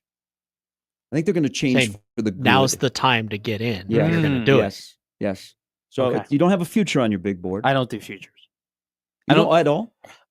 When we get to the playoffs, I do futures. Okay. So, I'm not going to place I might place an NHL future. I won't place an NBA future. But when we get to college football and the NFL, I place futures. Okay. So, I had a future on the Rams when the playoffs began. 99? And then I had a future on that would have paid well. Georgia when the playoffs began for college football. But I don't do it at the beginning of the season. Because that's how I don't want, once again, same frame of thought. I don't want my money tied up for 6 months and I'm living and dying with every game and they're changing every day. The odds are probably going to be pretty similar at the end of the year. Now, are you going to get as much value at the playoffs than you will at the beginning of the year? No, you won't. But you're way more likely to win your bet than you are at the playoffs than you are at the regular season. Plus 5,000. So take it and run with it. To win the national championship, though, it is so hard. It is so hard to win a national championship that it's hard for me to put a NCAA Nebraska, national championship bet at all. 20,000. Like Brian Edwards yesterday talked about his, putting a future down for Florida Gators to win the national championship. I would not do that either. Repeat. I wouldn't do that either. It's so hard to win a natty that I'm not gonna place a preseason future on it. Would you like to take a gander, either one of you? Speaking of dunking the basketball, who was the most prolific dunker? The total dunks among Division I players. Who was the most prolific dunker in college basketball this past season? Cooper Flagg. That's be a trick question. Man, he did have some he did posters. A couple of those. He guys. Did he have a lot though? I feel like he was around the rim so much. He's not in the top 10. Okay. But the 10th highest dunks in college basketball last year. The top one is 99. The bottom one is 67 in the top 10. So he might have had like 50 dunks. I feel like every time I watch him, he was dunking around the rim. Now he didn't have a lot of run up on him. Oh no, Cohen Carr didn't play enough for Michigan State to be on that list. I don't know who is the most prolific dunker. Ryan Kalkbrenner. See that? Ryan Kalkbrenner had 99 dunks. Why am I an idiot, Jimmy Chavez? That's a personal question. I can't answer. 18 more than Malik from Duke and Scott from Louisville. So Ryan Kalkbrenner was the most prolific dunker last year. Anybody on Houston basketball. On that list? Not in the top. I'm only looking at the top 10. Gotcha. Would have thought maybe a guy from Houston would be on that list. A lot of these guys happen to stand 6'10", 6'11", 7 foot tall. That's so stupid that I did not get Ryan Kalkbrenner. It's early correctly. Do you get this? Because I, as it is WrestleMania weekend, and we both like wrestling. Yes. And we will watch. And again, Vegas is back, baby. People said Vegas is swarming with WrestleMania people. Even people who aren't even a part of WWE are going to do signings and have matches and promotions, do wrestling. Watching. When you go to WrestleMania, just a little tidbit, because I haven't been, but what I've heard is that it is not just hey, you're going on Saturday and Sunday. Yeah. It is like a celebration of wrestling. It's like the Super Bowl. It's a festival. There are so many different things that you can do if you love wrestling to be at the event, whether it be old people, retired people signing, new people signing, get your independent buddy shows. Autograph. Did you see that they have, at the carnival, you have to hit the bell and the bell goes all the way up. They have that in wrestling now, but you take a chair and you hit a Really? dummy, they put Logan Paul's face on one of the dummies, so you can take a chair and you hit Logan Paul with it, and then you get rated how hard you hit him. It's sick. I like that. I know. But unfortunately, there has been little buildup. The buildup to WrestleMania 41 is lacking. It's been, even though it's the main attraction, Cena and Cody Rhodes, to me, is not the number one match. No. CM Punk, Roman Reigns, Seth Rollins as the number one match, and Paul Heyman probably will have a stake in that. I think why the buildup to WrestleMania is lacking this year, and they haven't done a good job of like building up the third, fourth, fifth best matches like in the lead up to it. Yes. I think the buildup is lacking, even with Cena, is because last year was the best WrestleMania of all time. The second best. WrestleMania 17 is okay. The greatest WrestleMania ever. No. I mean, look, don't get me wrong, right? WrestleMania 40 was great, and the 2-year buildup to that, and how they used WrestleMania 39, like, to lead into 40. Like, they literally used a WrestleMania from the year before to make the next WrestleMania one of the biggest events of all time. But you're not going to ever tell me that Austin and Rock, Benoit and Angle, and the Dudley Boys versus Edge and Christian and the Hardy Boys. Damn, take me back. Is better than that. But I do think that this WrestleMania, and I agree, you're kind of like, man, you were so, it's a little bit like the 2017 Cubs after the 2016 Cubs, where they did it. They won the World Series. You were so happy, and you still had a really good team, and you still had a really good roster, but just the same edge wasn't there. The beginning like of Rocky 3. You weren't like living and dying and looking at the box score every game. That's the same thing with this WrestleMania, for sure. That's why I keep saying, because last year was the culmination of a long buildup, as you were alluding to, with the end of the Roman Reigns era, and finally the storyline had been finished, and also it was an incredible 2 days of matches. But at the same time, I do think more so what's played in more so to the lack of hype going into this one is that last year they put a lot of stock into part-timers, in particularly The Rock. And The Rock showed up. And The Rock was on every other week on SmackDown, and he was making appearances. And when The Rock wasn't there, Roman was there. And Roman was an attraction in his own. And so there was always something. There was always a big guy at one of the events. They put stock once again into part-timers, and they haven't shown up. The schedule hasn't been conducive. The Rock has disappeared. So which is crazy. Part of the Elimination Chamber, with him being involved in setting up this, is The Rock was back and The Rock was going to be involved. I don't think I've seen The Rock back since then. So he's not been back. Yeah. He has not made one. And by the way, the whole crux of this main event, Cody Rhodes versus John Cena, was built off of The Rock and his presence, and the fact that for people who aren't big wrestling fans, The Rock went up to Cody Rhodes and said, "Hey, I want you to sell me your soul, right? And I will give you everything I want." It was very much like, the man up above and the devil. Look at everything. Give me your soul. And Cody Rhodes said no.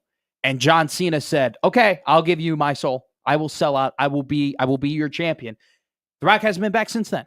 And so when the catalyst of why this match occurred hasn't been around, you're kind of like, what are we doing? Even Cena hasn't been around. Even with us like demanding that Cena become a heel, which should be a selling point. That's why I think the buildup has been really lacking for this. Now, I'm not going to prevent any of us that watch every year from watching, but in terms of like ESPN or wrestling has had to do like this big PR week. They've had a really good week PR. Have they? Cody Rhodes has been everywhere. You got Cody Rhodes sitting with Stephen A. Smith. Okay, that's a good look. So wrestling is smart. They attach themselves to ESPN because ESPN can give them a live platform to present all the wrestlers. Roman Reigns is, he's had an interesting week where he might be the next crossover star. He's talked about running for governor of Florida. So I think PR wise, they've had to ramp it up this week, and they would anyhow because it's WrestleMania week. But the lead in of knowing the storylines and getting like excited for them isn't there like it was last year. And that's why I think last year's WrestleMania has sucked part of the oxygen out of this year. And it shouldn't, because you got Cena and Cody Rhodes in the main. But I think there's been poor booking. There's been poor booking. Yeah, they haven't. That's why I said they haven't built the lower level matches up like they have done a great job in the past. Now, Triple H, you suck. Another thing too, though, you talk about the best match being Seth Rollins, CM Punk, Roman Reigns. There's a commonality there. Those three guys are on every week. Mhm.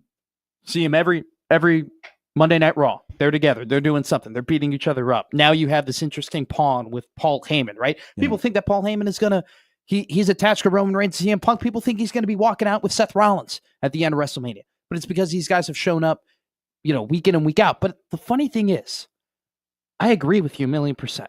WrestleMania 40 has contracted from WrestleMania 41. There's been some poor booking, but you go down this card, it has the potential, just from a wrestling standpoint, from just a professional wrestling standpoint, has the potential to be one of the best professional wrestling pay-per-views ever.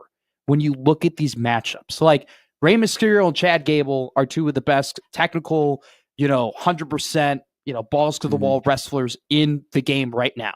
Then they're going to have a big tag team championship match. That'll be fun. You'll have Gunther versus Jey Uso. That'll be a great match. Tiffany Stratton's facing off against Charlotte Flair. That's two of the best female wrestlers. A women's match could steal the show. It stole the show 2 years ago with Rhea Ripley and Charlotte Flair. Then you have Roman Reigns, CM Punk, Seth Rollins, and then you go to the next day. AJ Styles versus Logan Paul is going to be a great match. Priest versus McIntyre is going to be a great match. You're going to have Rhea Ripley, Bianca Belair, and Io Sky. Going to be a great match. Then I don't know how great of a match Cody Rhodes and John Cena is going to be, but they don't need to have a great match because there's just so much hype and story into it. So I think this is going to be a pay-per-view where the excitement isn't there, but if you sit down on Saturday and Sunday, come Sunday night into Monday morning, I think we're going to be like, man, that was great. And if you weren't invested into it and you weren't looking forward to it, you kind of missed out. I think the regular fan will watch. I mean, they'll watch no matter what, because you always watch WrestleMania. But can you, at your favorite casino, you have the pamphlet over there? You have the pamphlet? I do have. You look at the pamphlet daily? No, it's in the not state in of here. I don't know where. In the state of Nebraska, can you go to your favorite casino where they know your name, like your Norm from Cheers? Can you bet in the state of Nebraska on WrestleMania? I don't know if you can, but there are. You want to do some props? No, I'm just asking. I know that you can, but I'm wondering if you can here. Oh, I don't think you can. Okay. I don't think there's any chance you can. I can. All right. I can text that to you later. We can't have medical marijuana, and we can't bet on WrestleMania in Nebraska. What are we doing here? Do you not want so some good of these? life. What are we doing? Do you know some of these prop bets though? Have you seen some of these prop bets you can actually More like make bets the bad on? life. Will Cody Rhodes' dog make an appearance during WrestleMania 41? All right, that's where I jump off.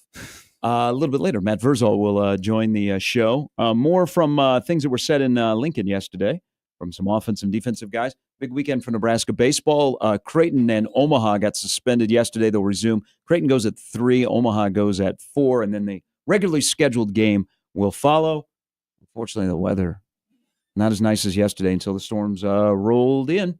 We roll till 10 on a Feel Good Friday on Easter weekend with Gary, Matt, and Jimmy. 1620 The Zone.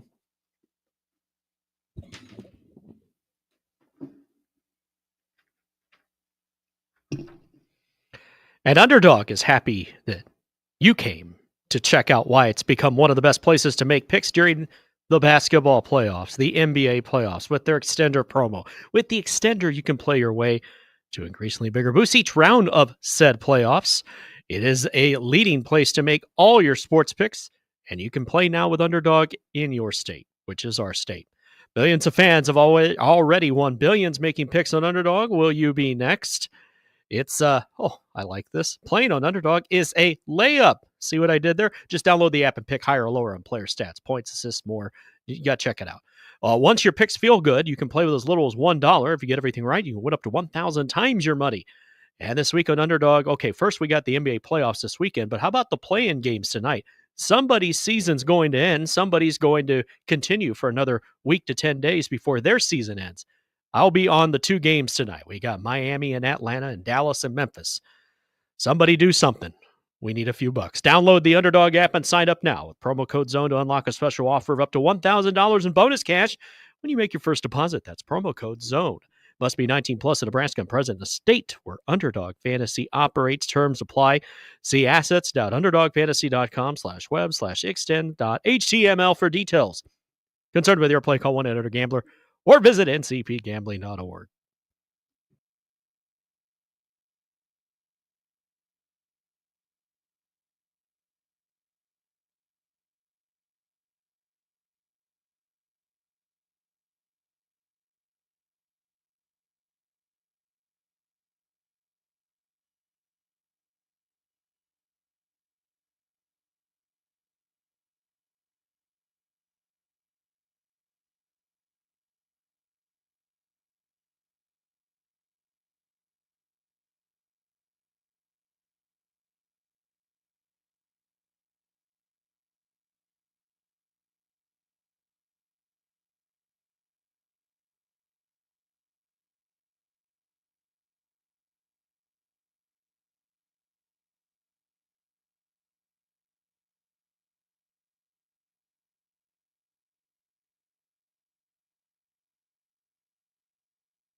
Hey, with the storms that were in the area yesterday in Creighton playing at the downtown day trader, TD Ameritragedy Twitter account came back. It's that time of the year. It's the little tease before we get to the College World Series. 14th year of that account. Yeah. Are you familiar? I'm not locked in. They don't tell you that when you take a job at the Zone about TD Ameritragedy. No, I knew of it before we came here. It's famous. I saw we got a what did we get, a hello tweet last night about a game being played at the downtown day trader that may be impacted by weather. And they follow the account. This guy's funny. This guy's. Who is that guy that is behind that Twitter account? I don't know. That's the mystery of the X and the TD Ameritragedy. You definitely know. You know. I know nothing. You have eyes everywhere and ears everywhere else. I know nothing about what that account is. It's funny. I'm getting a couple of every time there is a weather thing, this guy just posts a great GIF. I mean, this is quite incredible. Who says it's a guy? Or a gal. Mm-hmm.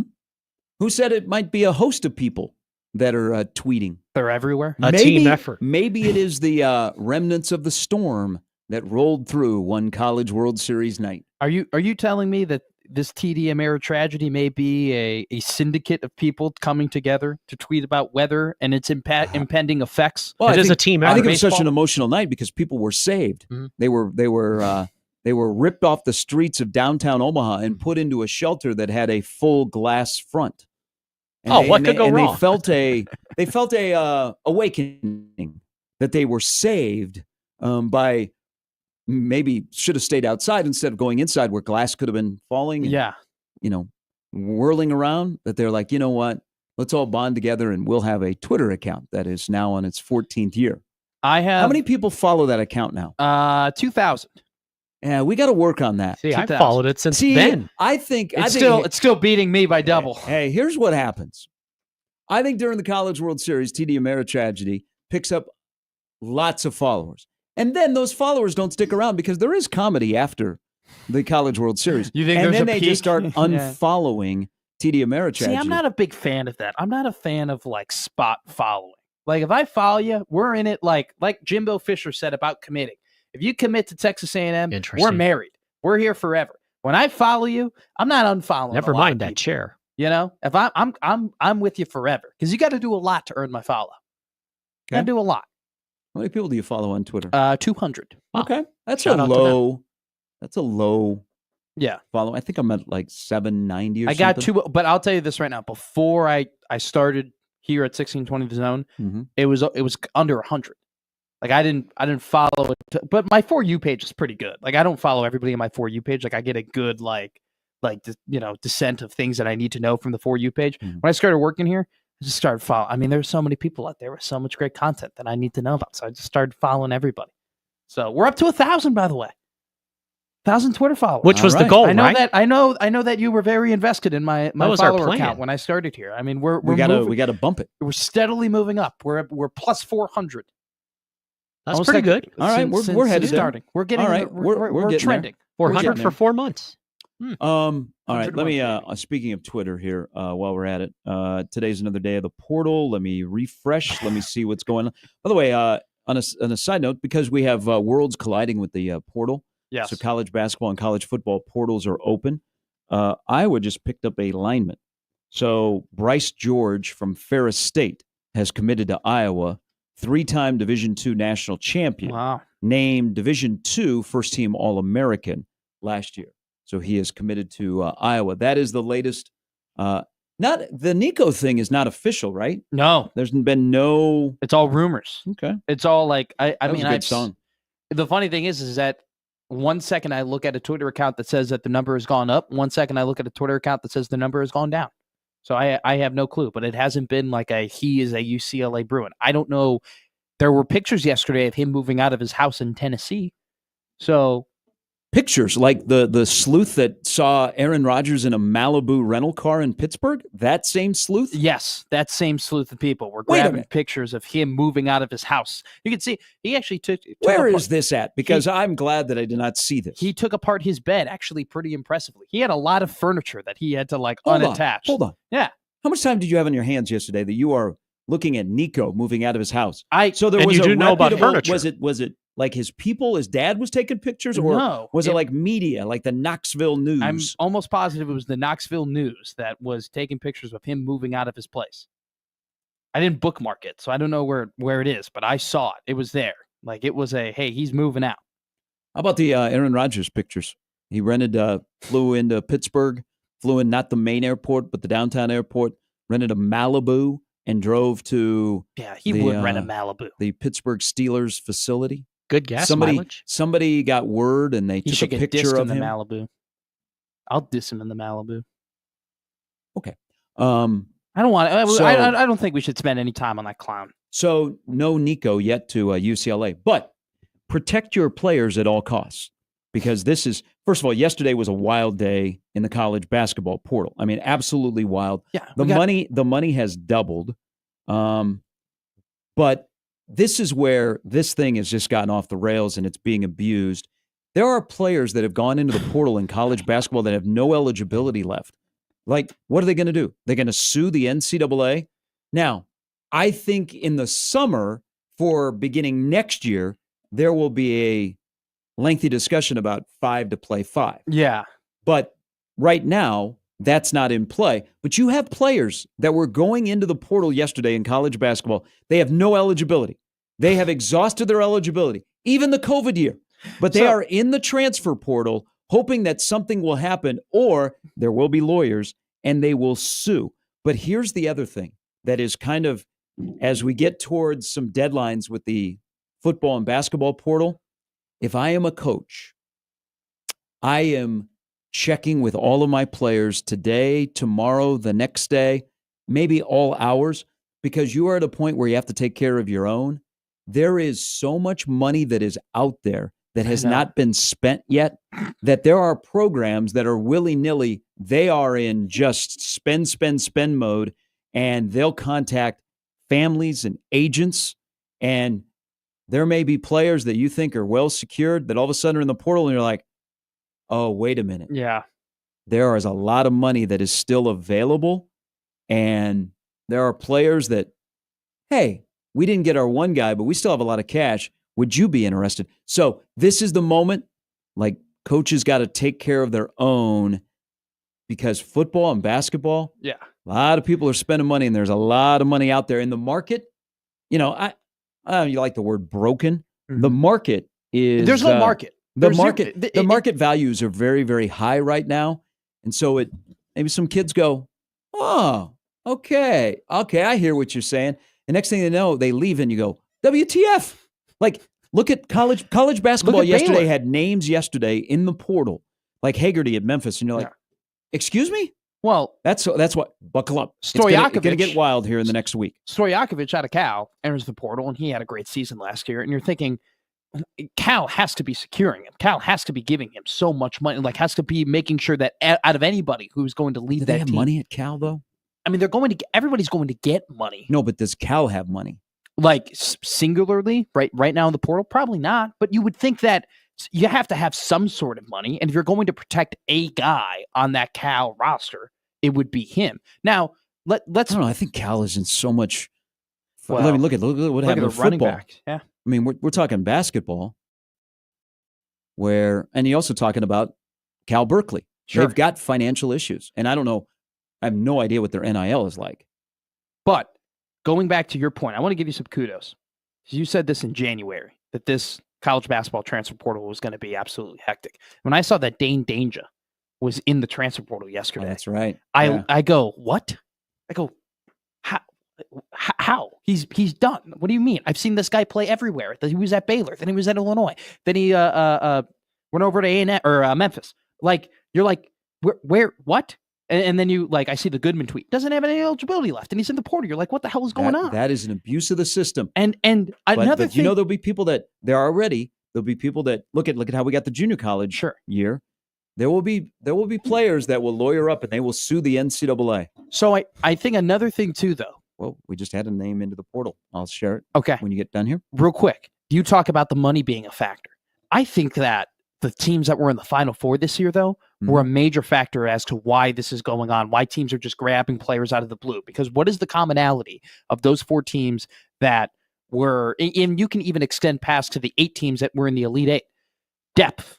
There was so much depth. It just seemed like Auburn had player after player, and Florida had player after player, and Houston just had dude after dude, where it's like Michigan State did not have a guy on their first or second, or a guy on their team that was on the first or second all Big Ten team.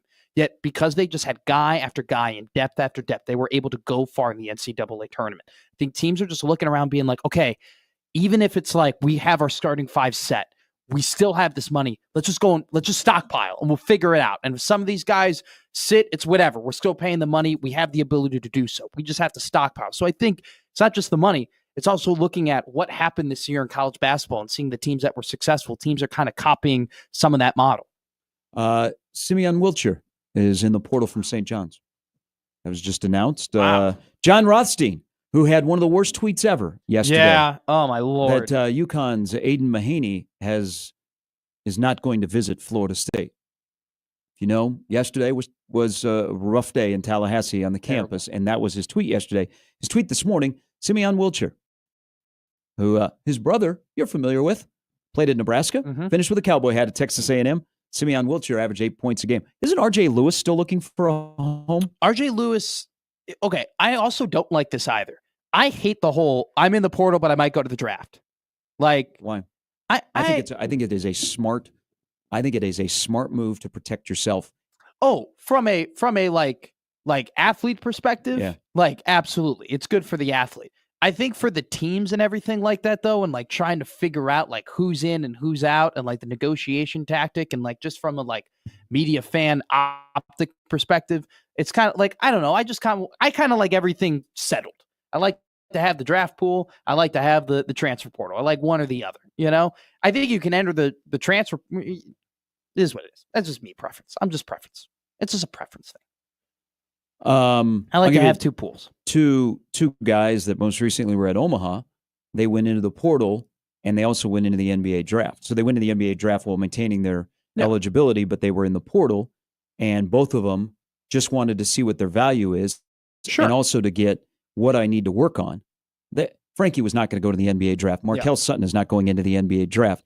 Frankie went to Michigan State for his last year. Markel is headed to Baton Rouge. It's good for the athlete. It's my preference. I like organization. I like to have one or the other. It's just me. It's one of my things. I just like to know what we got in both spots. It's good for the athlete though. I'm not denying that. I'm guessing that Michigan State, when Frankie said he was going to the NBA draft, Michigan State was not involved. It was Wisconsin that was heavily involved. But I think if you know, the RJ Lewis one is, I thought there would be, because a lot of the top end guys kind of started to pick their spots soon. He may have thought that he was coming back to St. John's. He may have thought he was coming back to St. John's until a Saturday in Providence against Arkansas, and that changed everything. Oh yeah, because most of the top end guys have a good idea of where they're going because they can get the big money quick. I don't. But he is. And he also hasn't he been radio silent? You don't hear. No, he was on Stephen A. But no, I'm talking in terms of you don't hear his name attached to a lot of places. No. But a lot of charts still have him as first or second best available, at least, and Big East Player of the Year. And there hasn't been like he's connected to, like you're saying, he's not connected to this team or anything like that. Do you know where he is in the mock draft right here in for 2025? Do not. I don't see him. I'm going through it again. I legitimately do not see him in an NBA mock draft here. All right. Well, you continue to scroll, and the portal continues to heat up. What will it do around here? Omaha's waiting on one. Nebraska's waiting on one. Creighton is waiting on one. I'm still scrolling. I'm still looking. I don't think he's there. Wow. Hour number 3 coming up next. Gary and Matt with Jimmy on 1620 The Zone.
Hey, speaking of Twitter, did I see that Jazz Chisholm deleted his tweet?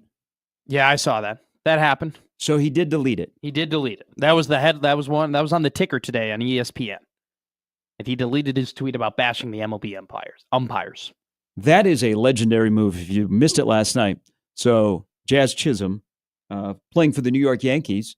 Pretty cool earlier this week on Jackie Robinson Day. Did you see the baggy pants he was wearing? No, I didn't. So he went all in. Good for him. That's awesome. And, he's very popular in Kansas City with the Royals fans.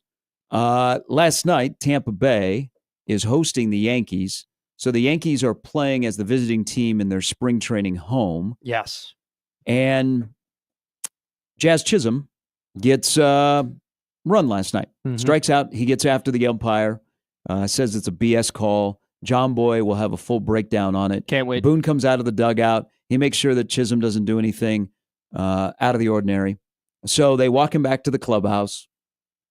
From striking out last night, 3 minutes later, Jazz Chisholm goes on Twitter and says, not even F blank blank king close. And then he went 1, 2, 3, 5 exclamation points. That is legendary. 3 minutes from leaving the field to getting on his phone in the clubhouse and tweeting that out. The best thing, my man. The best things in baseball happened in the dugout. I mean, seriously. I mean, it's incredible. I love it. You know what? I'm going to tell you something right now. You want to add like a little bit more popularity to the sport? You give every team one hall pass a year in terms of bashing the umpires. Once a year. It could be your coach. It could be a player. It could be in a press conference. It could be in a tweet. It could be however you want it. It could be through an article. But you get one hall pass to just absolutely speak your mind about the umpires, whether it be that game or previous games. You just get one run, every single team. And they're like, all right, Cubs have used it. Pirates have used it. They got really mad about this. All right, you cannot say anything more about the umpires. You want to add a little spice? Can you imagine? Oh my God. So only one time a year you can speak out about the umpires? One time, no, but like no rules, no regulations, no fines. Say whatever the hell you want. It doesn't matter. It does not matter. Now, would that be reciprocal where the umpires get the one time a year they can speak about teams and players? Yes. Have a big press conference at the end of the year. Put your 5 best umpires up there and just be like, he's terrible. Like, I'm sorry. Jazz has a terrible command of the strike zone. It doesn't matter if that was a ball or not. He was going to strike out. It's like Javi, one umpire goes, Javi Baez should never complain to me about his strike zone. I mean, he's swinging at stuff that's 4 feet off the plate.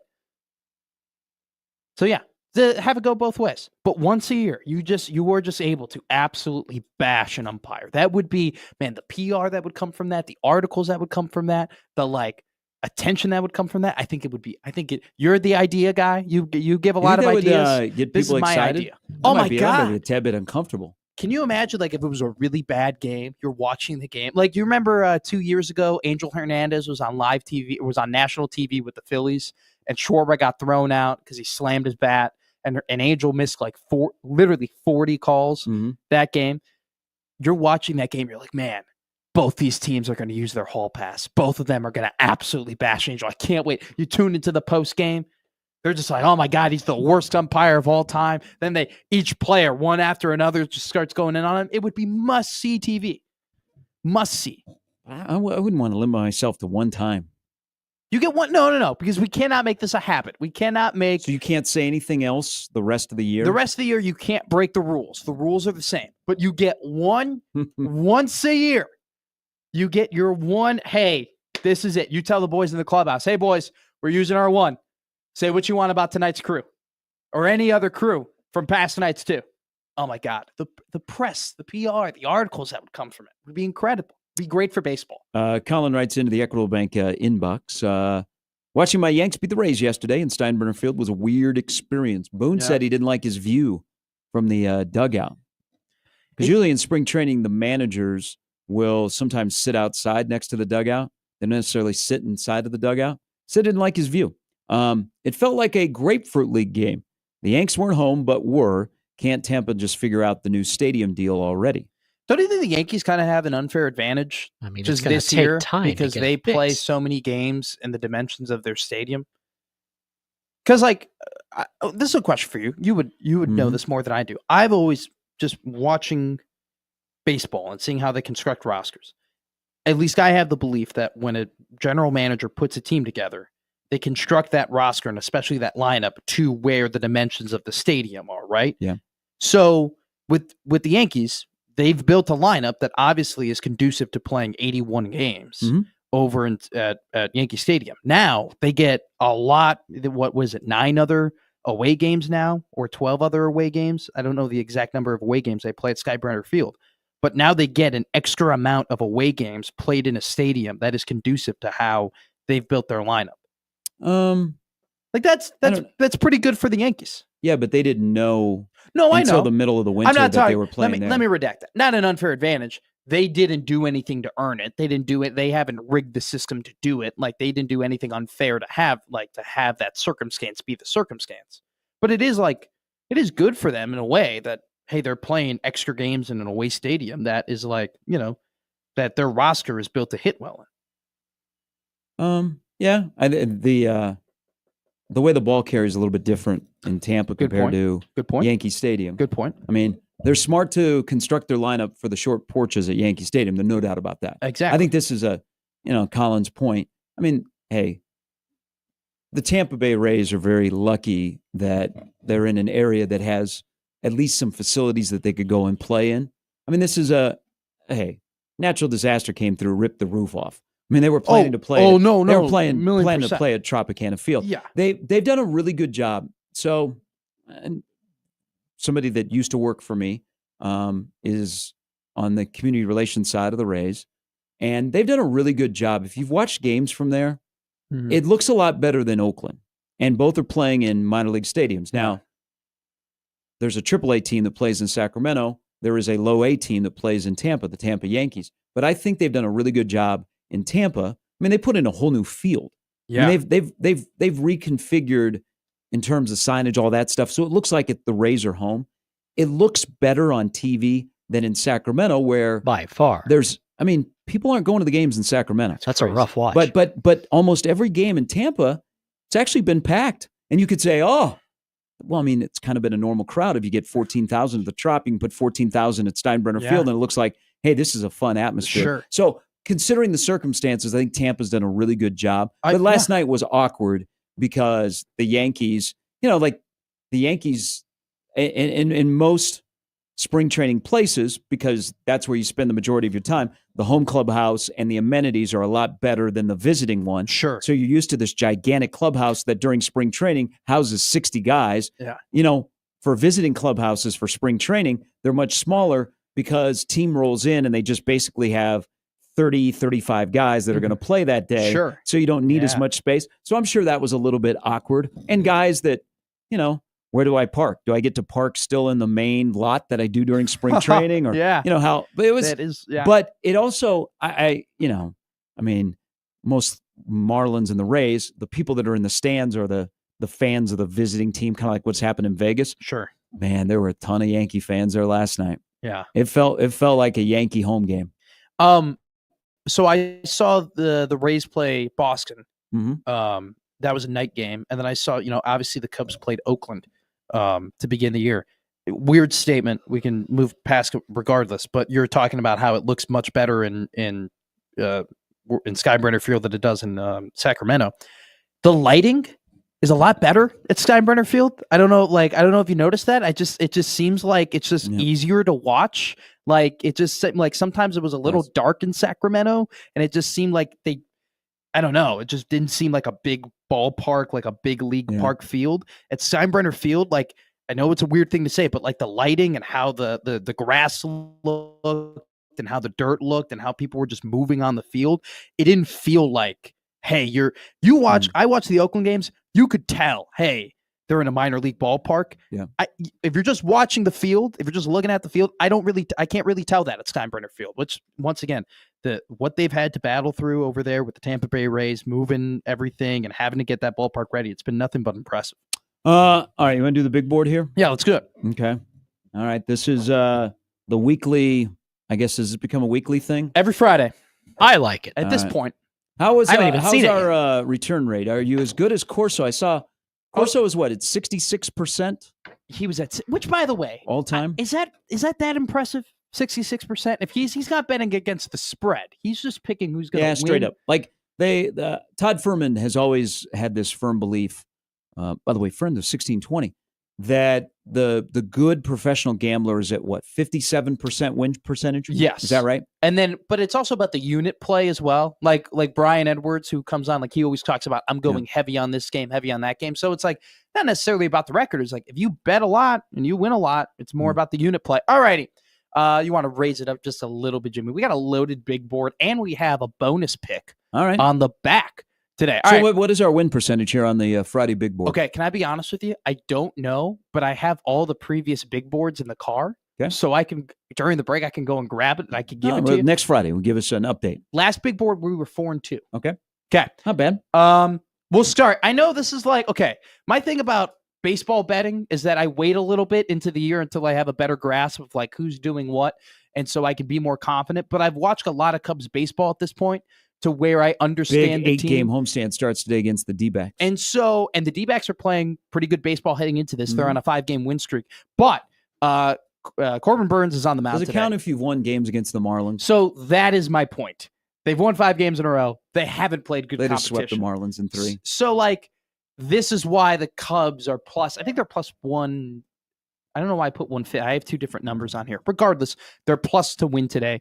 He has not had a good start to the season, Corbin Burns. He's on the mound today at Wrigley. He's given up 7 runs to Milwaukee and Washington, and he's only had a combined 4 and 2 innings pitched against the Yankees. So he pitches well against the bad teams, does not pitch well against the good teams. Cubs are one of the best hitting teams in the league right now. They're playing at home, plus money on the Cubs, so give that to me. We're then going to hockey. The Colorado Avalanche are taking on the Dallas Stars. Dallas, heading into this series, has lost 7 in a row. Now, they have 106 points on the season. They've been one of the better teams in the NHL. I understand the whole, hey, they were locked in, but you can't lose 7 in a row going to the playoffs and then just think you're going to pick up your play against one of the better teams in the league in the Colorado Avalanche. Now, Dallas is at home, but Colorado is a favorite at minus 125. And if you look at what the Dallas Stars have done, their analytics really haven't been all that well, dating all the way back to the 4 Nations break. So I think Dallas hasn't had that great of an end of the season. I love Colorado's roster. Give me the Avs, minus 125, money line against Dallas. Isn't Colorado the playoff favorites, according to Vegas? I don't know if they're the favorites right now. Somebody give me some love for Edmonton. Even though that series against the Kings is going to be a great series. Also, can we have this with the NHL? Because I'm planning out my sleep schedule, because now we're into the NBA and NHL playoffs, so there's going to be late night games. Why in the friggin' heck are we doing a Minnesota-Vegas start and they're dropping the puck at 10 o'clock Minneapolis time? What sense does that make? It makes 0 sense. You know what you should do? And we have a playoff game on ESPNU for the NBA playoffs too, by the way. Just throwing that out there. I think one snuck on there last year because they own the day. Yeah. You should have done, this is a good prop for you, a hockey prop for a playoff puck. Canada or the U.S. Ooh. You got 5 Canadian teams. It's been a long time since Canada has skated the cup. It's going to kill TV ratings in this country, but, it is what it is. By the way, shout out Lincoln Stars. They begin their Clark Cup playoffs tonight at home against Sioux City at the Icebox. Love me long time. That's where I got my start. Good luck to the Lincoln Stars. But Canada or U.S.? Put it on the board as a prop bet. Give me the U.S. Okay. I'll take the U.S. All right. I'll take the U.S. because the team that I think is going to win the Stanley Cup is in the U.S., and I'm pretty confident about it. Okay. And that is? So I think the Vegas Golden Knights are going to win the Stanley Cup playoffs this year. I have reasons for that. We can talk about it later. The end of the year, Toronto and Vegas were the 2 best teams. So Cubs money line, I just want to reiterate, I messed that up. That's plus 115. I think it's kind of lower to plus 100 at this point, not plus 150. Colorado Avalanche, minus 125. Okay, Clippers, plus 2.5 against the Denver Nuggets. What an intriguing series. It is. A lot of people are fading, though. Okay. The old Joker. So here's the thing. A lot of people are like, oh my God, they fired Mike Malone last 3 games of the season. This is going to be an absolute dumpster fire for the Denver Nuggets. They won. That's the fade. They won their last 3 games of the season. Okay. They're at home. Denver, historically, pretty damn good home team, which is why they are a favorite minus 2.5 in this game. I need to remind everybody, though, The LA Clippers went 15-2 in their last 17 games this season. No. James Harden and Kawhi Leonard not only are healthy, but are playing some of the best basketball that they've had in the last couple of years. I think that they really had an addition via subtraction, and they figured that out this year with the team. I think we're kind of getting to the point in the NBA where it's like maybe there is such thing as too many stars. Like maybe it is just better to go with two and then the depth around them. That's what the Clippers have done. Zubac has been incredible. The wall has been incredible. If you look at shooting percentages of teams that play at the Dome, when they have to shoot into the wall, don't overlook that. So plus, if you're giving me plus money,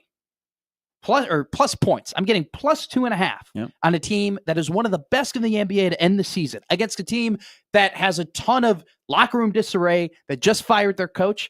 Give that to me every day of the week. So I will take Clippers plus 2.5 minus 112. Why are you laughing? You don't like that pick? They're not going to win. Jeez, They Jimmy, might win a your game. arms are going to fall off here. Let's speed this up. Okay, sorry.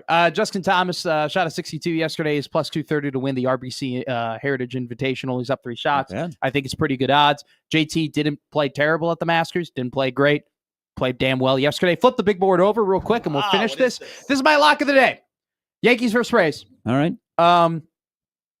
Both teams are really, really good. Be careful here. The last time you were so passionate about a lock on baseball and an over. I know. You got burned. But let me tell you right now, I'm hammering this Spencer because Strider and Chris Bassett are not pitching today in Tampa. Carlos Rodon hasn't had a good start to the season. Drew Rasmussen has for Tampa Bay, but he's played 3 of the worst offensive teams in the league: Atlanta, Texas, and Pittsburgh. This is going to be by far the best offensive team he's faced, not only up to the season, but Yankees have the best offense in baseball, period, end of story. Tampa Bay is a pretty damn good offensive team as well. They're in a hitter's ballpark. So 2 good offenses against 2 pitchers who I'm not completely sold on. 8.5 is the total right now. Hammer the over. That's the big board. Hey, Thank that you, Jimmy. helps You're me. the The Rangers have like the best record in the American League, but one of the worst run differentials. Yes. Yes, they do. I'll be diving Great into series. this Yankee game tonight. Rangers Dodgers, I think, is in Will the be grill this weekend in Arlington. They're in like the bottom third in a lot of hitting categories right now. They keep winning. At least they don't have Nico as their GM. Swept the Angels. But that's the big board. I think so. Last time we had a proper big board, we were 4-2, but non-horse betting, we actually did really well. So humans, you've done well. Horses, you're not good. good. Keep track of this. Good luck. 5 picks. Do you like the board? What's your In general? Rate the board 1 to 10. Like this one? This one specifically. I'll give you a B. Okay. Give you a B. Okay. All right, Take a good. B. Good luck to you. But Hey, here's Bs the are key great. though. If you're going to give out this I'm betting. expert advice, you've got to bet these. I'm betting. Yeah. Okay. I'm betting. I'll show the tickets. All right. Do you have the pamphlet? No, I don't. It's at home. Have you read through it? Yeah, I read it on the air. Have you interacted with Mike? No, I haven't. Okay. Hey, He'll come visit you one once day. again, how many times do I have to reiterate? You know my system. I got a good system. I play within my means. Hey, big board is great. The big board will give you some winners, but gamble within your means. Don't gamble money you can't lose. Call 1-800 bets off. There you go. Gary and Matt with Jimmy on 1620 The Zone.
No, they're not cousins.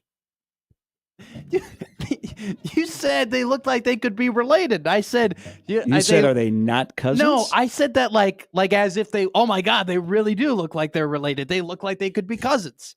I wasn't actually making a statement that they were cousins. I think they're probably similar in age. Al Roker and Mike Tirico. Al Roker's what, in his 70s? Something like that. Mike Tirico. He's been around forever. Mike Tirico might be late 50s, early 60s. No way. Yeah. You think he's younger? Yeah. I mean, Al he Roker's was doing 70. SportsCenter back when it was worth an S to watch, so he was damn good. Mike Tirico's 58. Okay. Huh. Damn. There will be a spring game on TV tomorrow. ESPN2 will be at the retirement ceremony for Shedeur Sanders and Travis Hunter. Deion, who's got a ton of power. They have they've given him all power. By the way, be careful out there on the old Twitter machine, because there's one thing about the Deion world, and there's some stuff that Deion says that I'm like, yep, you are right on. He makes people uncomfortable. Then there's other things I'm like, nah.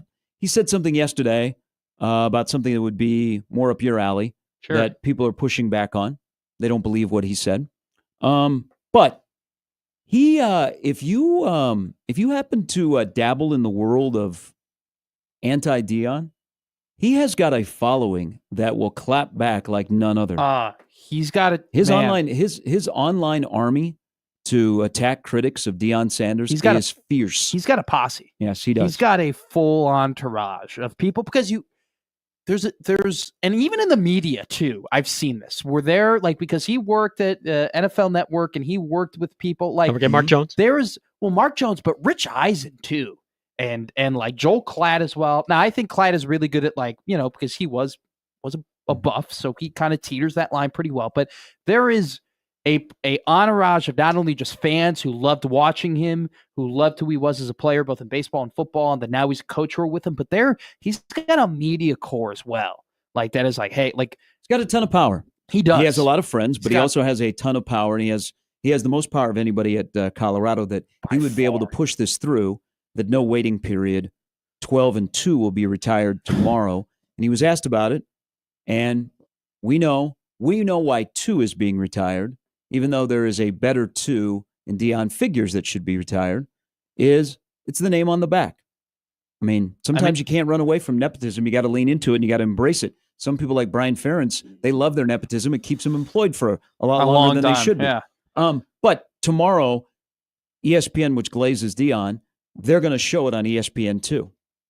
I wonder if an ESPN past history with Deion. Bumping the NBA playoffs for him. They know this is the thing about Colorado. And here's the bottom line about Colorado is they went 9-4 last year, correct? Yes. They didn't play any of the top 3 in the Big 12. Or play in a They bowl also game. lost a game to a 3-6 team in the Big 10 Conference.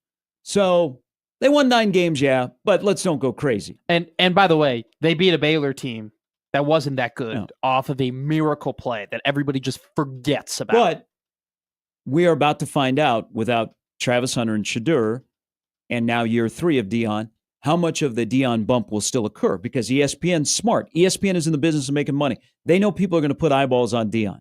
Okay? That's it. They always have. For his entire career, people tune in, they watch, they listen to what he says. Anytime he is on something outside of the regular Colorado media availability, it's always going to get attention. That's just been Deion his entire life. But he's got a ton of power that he can push something like this through. But while ESPN has leaned into Deion, and Deion has leaned back into ESPN, and he's a smart guy. I told you I have a past history with him in Fort Myers in a project we were going to do.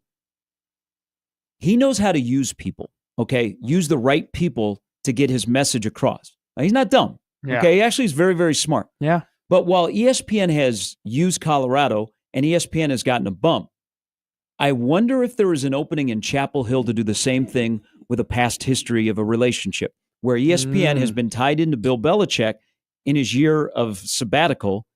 If North Carolina will take advantage of what ESPN did at Colorado and allow ESPN to promote North Carolina. But Bill Belichick, I don't know. Bill Belichick post New England, you don't even recognize the guy. I- If he will allow ESPN to take North Carolina's program and say, here we are, like Colorado has. So is Bill Belichick going to hire a videographer to record every single team meeting that they have, to be at every single team practice? Is Bill Belichick going, as opposed to putting C's on the jerseys, is he going to put L's and D's for leaders and dogs? Is Bill Belichick going to put players' Twitter handles on the back of their jerseys as opposed to not having last names at all or having last names? Is Bill Belichick going to, literally create a brand, not just on the football field, but using social media and using all of these different avenues? That's the thing. But does ESPN care about that, or would they care about the access, and ESPN cares about the name that draws attention? I bring up the weekend that Michigan Nebraska play. Will game day come here, or will they go where Belichick is playing like a quote unquote big game when they play Central Florida? Where I was getting at is that if ESPN does do that, where they do elevate North Carolina, it'll be much more in the traditional media sense that, hey, you have a legendary coach in a different environment that is leading a team and trying to take them to different heights, right? That's happened. There's been similar stories of coaches moving teams, players moving teams. Hey, we're going to put more of a spotlight on this team, promote this team more because there's a story there. The difference between North Carolina and what Belichick is doing is what I just told you about Colorado. Colorado has taken that attention they've gotten from the traditional outlets and then made it themselves out there as well. They've promoted themselves. They've put themselves out there. They've put fuel to that fire. I don't think Bill Belichick puts fuel to that fire. Now, to answer your question, yes, I think ESPN absolutely gets on, puts the machine behind North Carolina because of that story. But I don't think Bill Belichick is thinking the way that Deion is thinking in terms of marketing, and is going to put his own machine behind all that to elevate. Definitely not the outside stuff, but I'm just talking strictly ESPN. I think, absolutely. I think ESPN wants to lean into you, and you lean into ESPN with, you want to bring game day here. Yeah. You want to have a sit down with Herb Street. You want to do all of that stuff. Now more than ever, too, because you have to think about the implications of the NIL and the implications of the brand and the marketing. And, it is now a big talking point, an even bigger talking point now with the money than it was in the previous years where, hey, we have national TV games. We have national games. You can build your brand. It's not just the money we give you. You're going to have more eyes on you. You're going to have more of an opportunity for advertisers to reach out to you. You're going to have more opportunities for brands to reach out to you, to sponsor you. So in this day and age of brand building and marketing and all that stuff, the more you're on national TV, it means now more than ever. And so North Carolina would be fools not to lean into, oh, you want to come here? Oh, we'll give you all the accommodations as possible. But if we're just comparing those two programs, I think it's a little bit different because Colorado does their own thing. But I think North Carolina, you're heading into the preseason, is by far the most intriguing story in college football from a team perspective. All right. Here is Captain. Good morning. Captain? Gary. Captain. I got my people telling me that you're saying I'm spinning a narrative. We are talking. Let me just set this up before you go on. Captain is a loyal guy on the community on the stream. So we've been talking back and forth, and you jumped off after you had already jumped off when I responded. But go ahead. Okay. Now let's go back to the original press conference, and hopefully people on the YouTube chat will watch more than a clip before they think they understand something. But let's go back to when he said why he wasn't doing the spring game, because he didn't want his players recruited, right? Mm-hmm.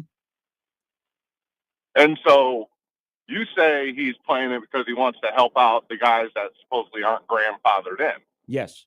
And so I say, so he wants to help those guys get exposure so that way he can help other teams maybe recruit that talent. Is that what he's doing? Well, those guys will not be on the 105, so they are free I know agents. They won't. So is he playing them so that way they can get exposure so people can recruit them? Or is he just doing it because he wants to be a good guy and, hey, let's make sure like we're Little League and everyone gets to play? Is that why he's doing it? No. Or is he doing it because nobody's coming, like Matt said?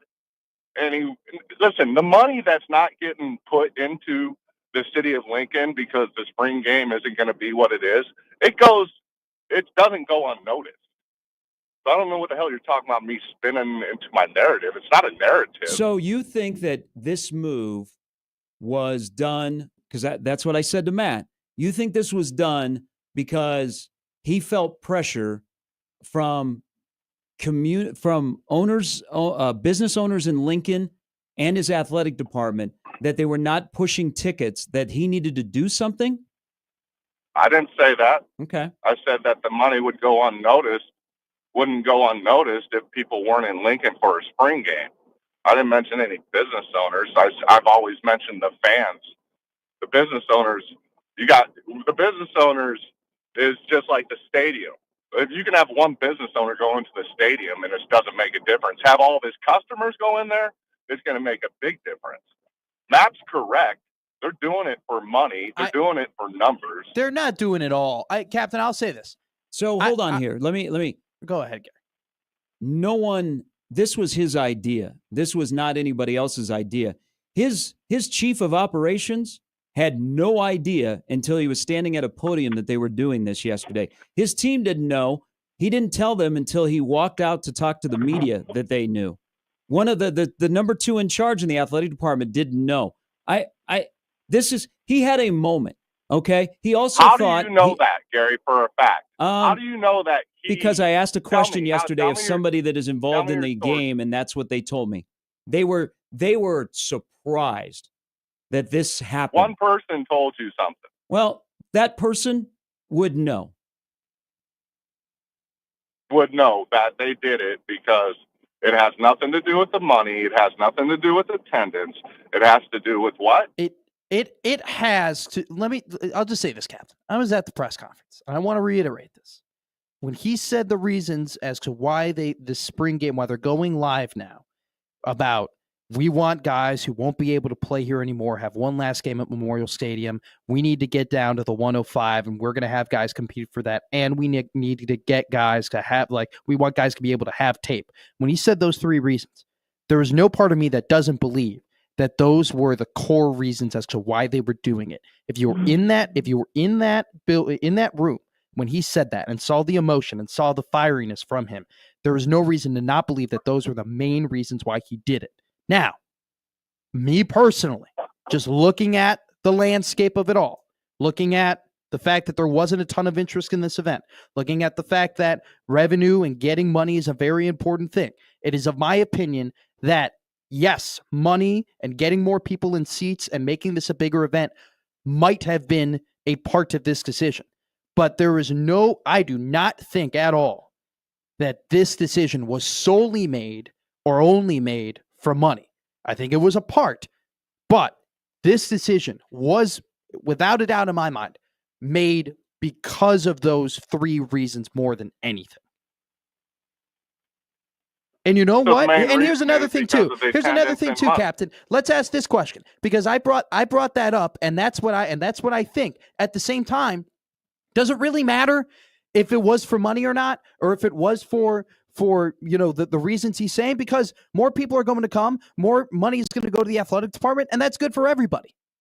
And now you get the product that you want. No, I know. You realize I'm agreeing with you. I know, but I'm clarifying my point, because I don't want it to be that I'm saying 100% the only reason they're doing this is for money. I don't believe the only reason they're doing this is for money. It's 100%. Okay, well then we can disagree in that regard. It's not 100% just for money. I think it's a factor, and I think it's fine. What money, boys? What money are we? How much are we talking here? How much is a difference? You think? Sure. You think them announcing that previous spring games brought in millions?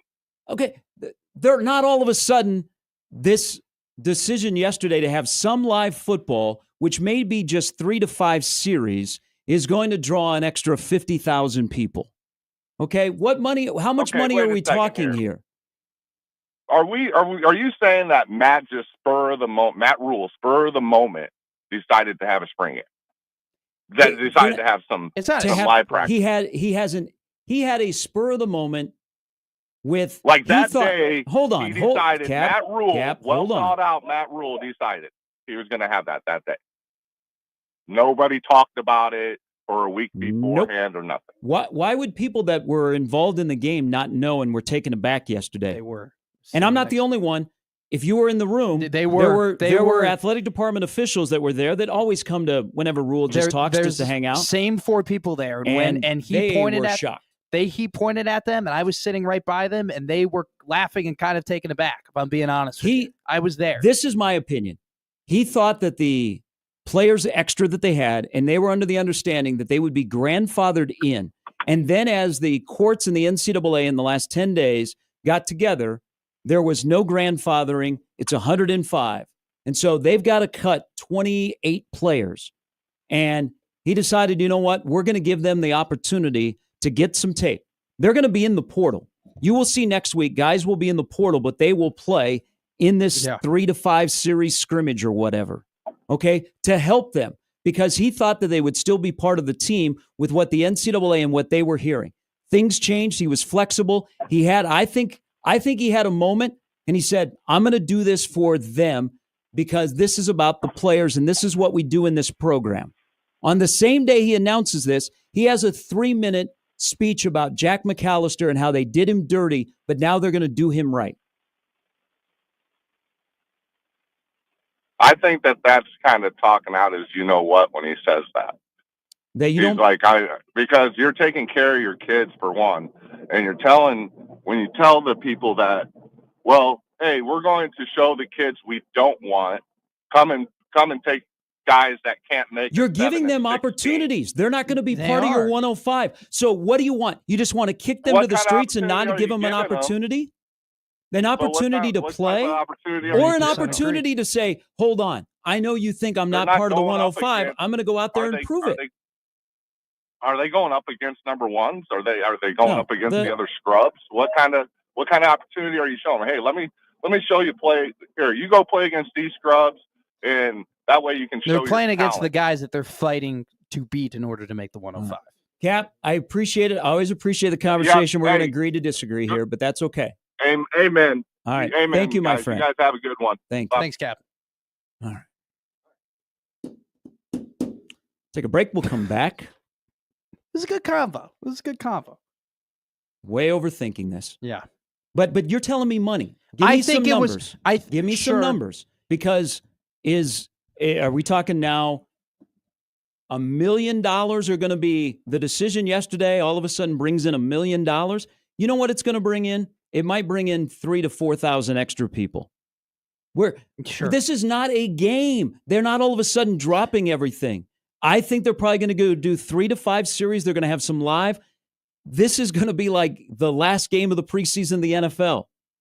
I think it has garnered a lot more interest and a lot more people are talking about it. And I think that in itself is a benefit. What those numbers are going to be, I don't know.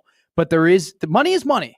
Money is money, and it brings in more money. Once again, it is not all about money. It is not all about it. It is for the main reasons that he said. It's just of my belief that part of it, yes, is to do with getting more interest to this event. So you think Rhule from here on out, some of his decisions will be marketing and money?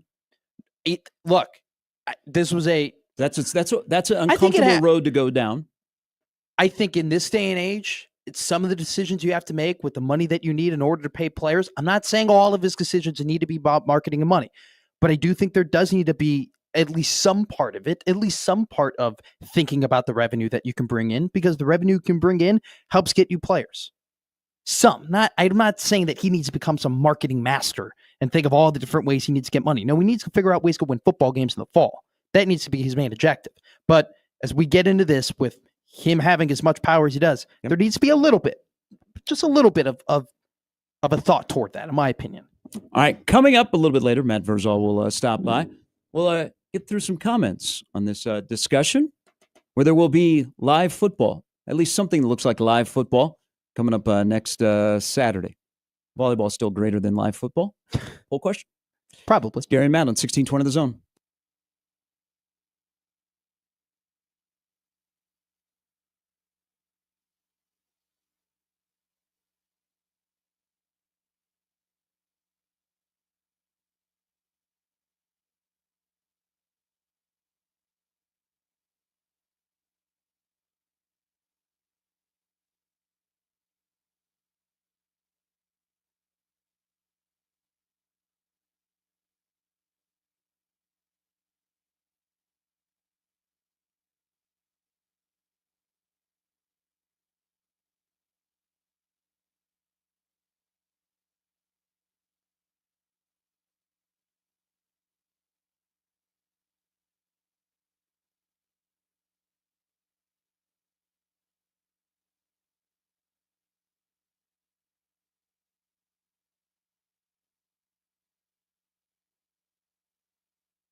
All right, let's rank Easter candy.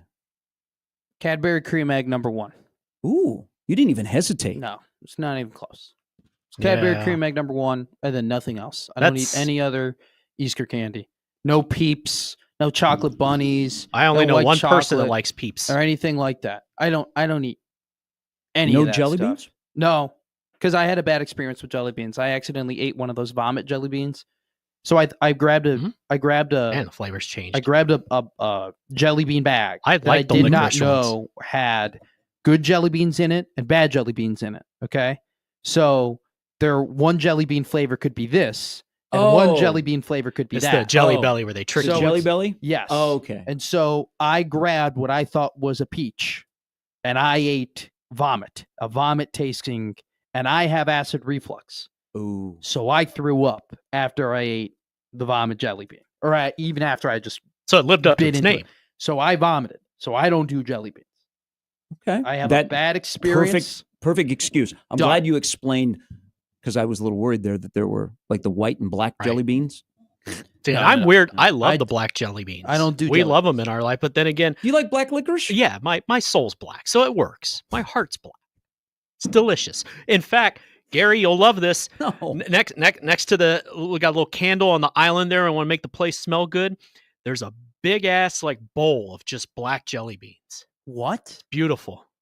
Why When do I you- get home today, I will probably have a couple of them Who before the I settle hell in. likes black No. licorice that much? You've known me a few months, and you act like you're surprised that I would like something that is as black as sometimes my mind is. My But dad doesn't likes mean it black tastes good. It tastes black jelly delicious. beans. Well, It no. tastes disgusting. But licorice The is original awful. question, I'm very much with Matt here. The Cadbury cream eggs to this By day still get you 25 and 16. And when you need a bucket with 2 minutes to go, you're going inside, and Why that is- bastard's why going is- to get it for you. You know he's an old school NBA guy because every 25 and time 16, it's baby. always the double. It's always the double-double. never- Look it's who I never grew up about, like, watching. It's never about, hey, he made 6 threes or he's shooting 48% from 3-point or anything like that. It's always the rebounds and the blocks. Yeah.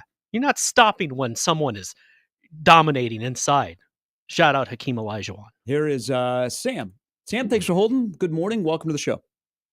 Hey, thanks, gents. Yeah, one, Cadbury cream eggs are absolutely disgusting, That's just as much terrible as taste. Peeps. And honestly, black jelly beans are amazing. So, but I'm not gonna even. There are a few of entertain us, any other- Sam. There are a few. How- Not how did many, I but end there are up a on few the of us. short end of that stick. I mean, I guess the old saying doesn't actually attribute to you, Matt, that the only taste you really have is in your mouth. But that's okay. I'm I actually don't get calling that. because I don't get that. I do believe that Nebraska playing football, like live football, this just means Matt Rhule is a good human being, because I think he is doing it solely for the players. Are there residual effects because of this? Absolutely. Do the fans get to see, hey, who might not be on the roster? Like, they're outside of like people that, are on message boards and like Kinda uncomfortable. speculate, we're going to actually get an understanding of, hey, who might not be on this roster next year, or the 105. So that's really great. You're going to get some revenue. But I think ultimately what it is I believe Matt Rhule is a good human being and a good man, and looks out for his players and looks out for the well-being of all his players. And like you were saying earlier, some of those guys won't ever play football again, most likely. Yeah. They probably will just finish their degree at Nebraska, and then this is their last time to do it. And so I think he's a very thoughtful human being as it comes to the people that he's coaching. So that's where I stand on it. And then lastly, there will be 2 horses, one most likely that will be home and hosed off come about 7:00 on May 3rd. Sam is a And big horse it's going to racing be guy. chalky. Okay. Hey, so It's Sam, going to be very, very chalky. do you know what I got sent to me yesterday, Sam?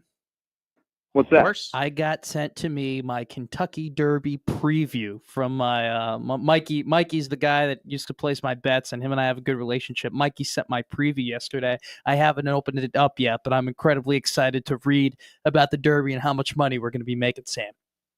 I'm excited. Amen. Well, the thing is, the Derby provides value no matter what. Absolutely. It really does. Like, especially multi-race wagers and even Mhm. exotics, underneath plays. I mean, even if you're going to get some chalk, you're going to probably, if you hit the chalk with, a 8-1 and a 12-1 on underneath. Oh my God. You're going to probably make a dollar. You probably make $450 to $500 on a dollar drop. So it just provides value, because all it is everybody throws in money to the Derby. They throw in money blindly, and the sharps actually kind of clean up if they play it right. But like I said, I think journalism is going to be home and hosed off come down the lane. But that's my personal opinion. I think that's just a superior horse.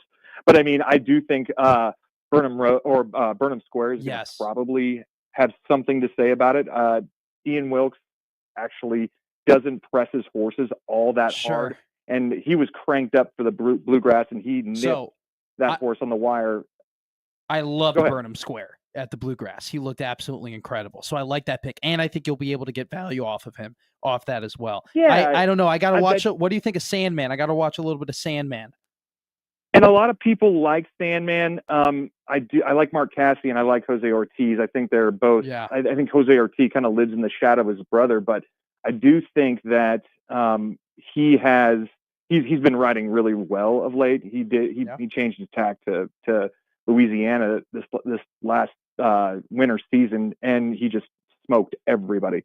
But yeah, I think that Sandman has a shot. But I honestly think Michael McCarthy, the trainer of journalism, is due. He's kind of an underrated trainer a lot, and he's kind of coming up. He was an assistant to Todd Pletcher for a long time, and he's getting a lot more quality horses, because his day rate is not as high as some of the large enterprises, Chad Brown, even Mark Cassidy and Todd Pletcher, those kinds of folks. So like he has a horse, and I like Umberto Rispoli, but I don't necessarily love him on dirt all that much. But hey, you know what? I think if you have the superior animal under you, you just let it ride. But let it go. 20 horse field too. So Sam, you got to call in for the Derby. This is great. Love you long time. Everything good? Yeah, great guys. I'm just bebopping around, traveling a lot for work, and great. Enjoying some Crown, even though it was actually, you said it correctly. Like I by the end of it, I would have been upset if they lost, just because I wanted that for Juwan Gary and Bryce Williams. But it was kind of playing with house money in the sense, and that's pun intended for it being in Vegas. But I actually, unfortunately, I won a trip I won $1,000 to any event I want to go to, any event. And so like, I was like, hey, through work. And I was like, hey, I'm going to save this up. Nebraska's going to the NCAA tournament. And I was literally on a 3-week work trip when they peed down their leg and lost like 6 straight. And I was like, oh my God, I'm not going to the NCAA tournament. That really stinks. And I'm definitely not using this for the Crown. So I thought about actually using it for the Derby, but I don't think that's probably well. Use it and come back and see us again. Yeah, absolutely. All right, absolutely. You guys take care. All right. Thanks, Sam. Have a great weekend. You weren't kidding, Sam. No, Sam. You were not kidding. He's a P1er who now doesn't live in the area. Lives on the West Coast. He and he's called in before. He called most during basketball season. Diehard Nebraska basketball fan, but he loves the ponies. I think I should be taking advice from Sam. You two there was like some giddiness between you two. Gary and I were about to go get some breakfast. He was laying down. He was talking. Now I didn't bring up Owen Almighty, who was the other horse in that Bluegrass race he was talking about with Burnham Square, who actually is a really good horse as well. But like, we might have to bring in Sam for the Derby. I mean, because let me tell you something right now. We're having a big board for the Derby. Yeah. Bet your bottom dollar. We're having I might have to have 3 boards for the Derby. I might wear a shirt that says horses. Oh, I'm coming in suit and tie. Yeah. On Derby Day. A little warm in here, but yeah. God, yeah. Reese's peanut butter eggs got some love on the chat. I don't want to forget them. Those are always solid as well. Yes. We'll have a crossover topic about this coming up. Candy's Connor always and a good Josh conversation. Stroll into the studio in their Easter bonnets. All right.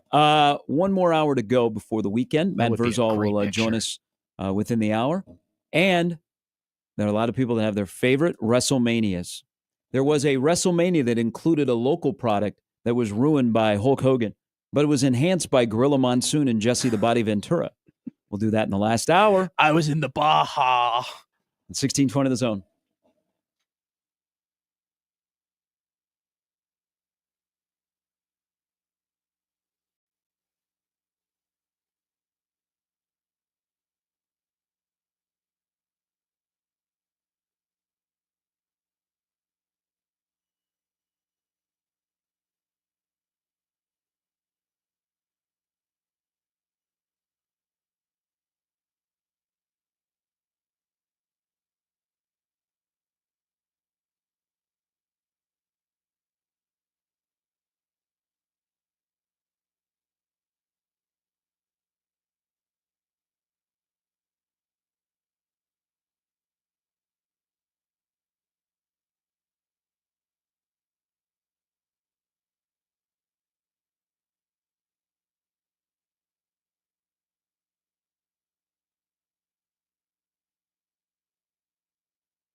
Hey, well, Jack McAllister. Will they have a moment for Jack McAllister to display his punting next Saturday? He already displayed it at Washington. He doesn't need to display it in Memorial Stadium. I think that would, no. Different time zone. This is for the fans, right? This is for the fans. Let them see Jack. No, absolutely not. Because you know that if Jack McAllister launches like a 62-yard bomb that then hits the 2-yard hash and rolls out of the sideline, no one will ever forget about it. That's true. And even if this new punter they bring in has That's one all they'll bad talk punt, about Monday. they'll be like, why the hell did we get rid of that kid from Washington? That's true. You know that is that'll true. happen. So absolutely not. I don't think he'll be punting one punt. So they will have him in solitary confinement. I think during the spring game. He'll be off to the side. He should be off on a visit to go and find a new place to go and play football. That's where he should be. I think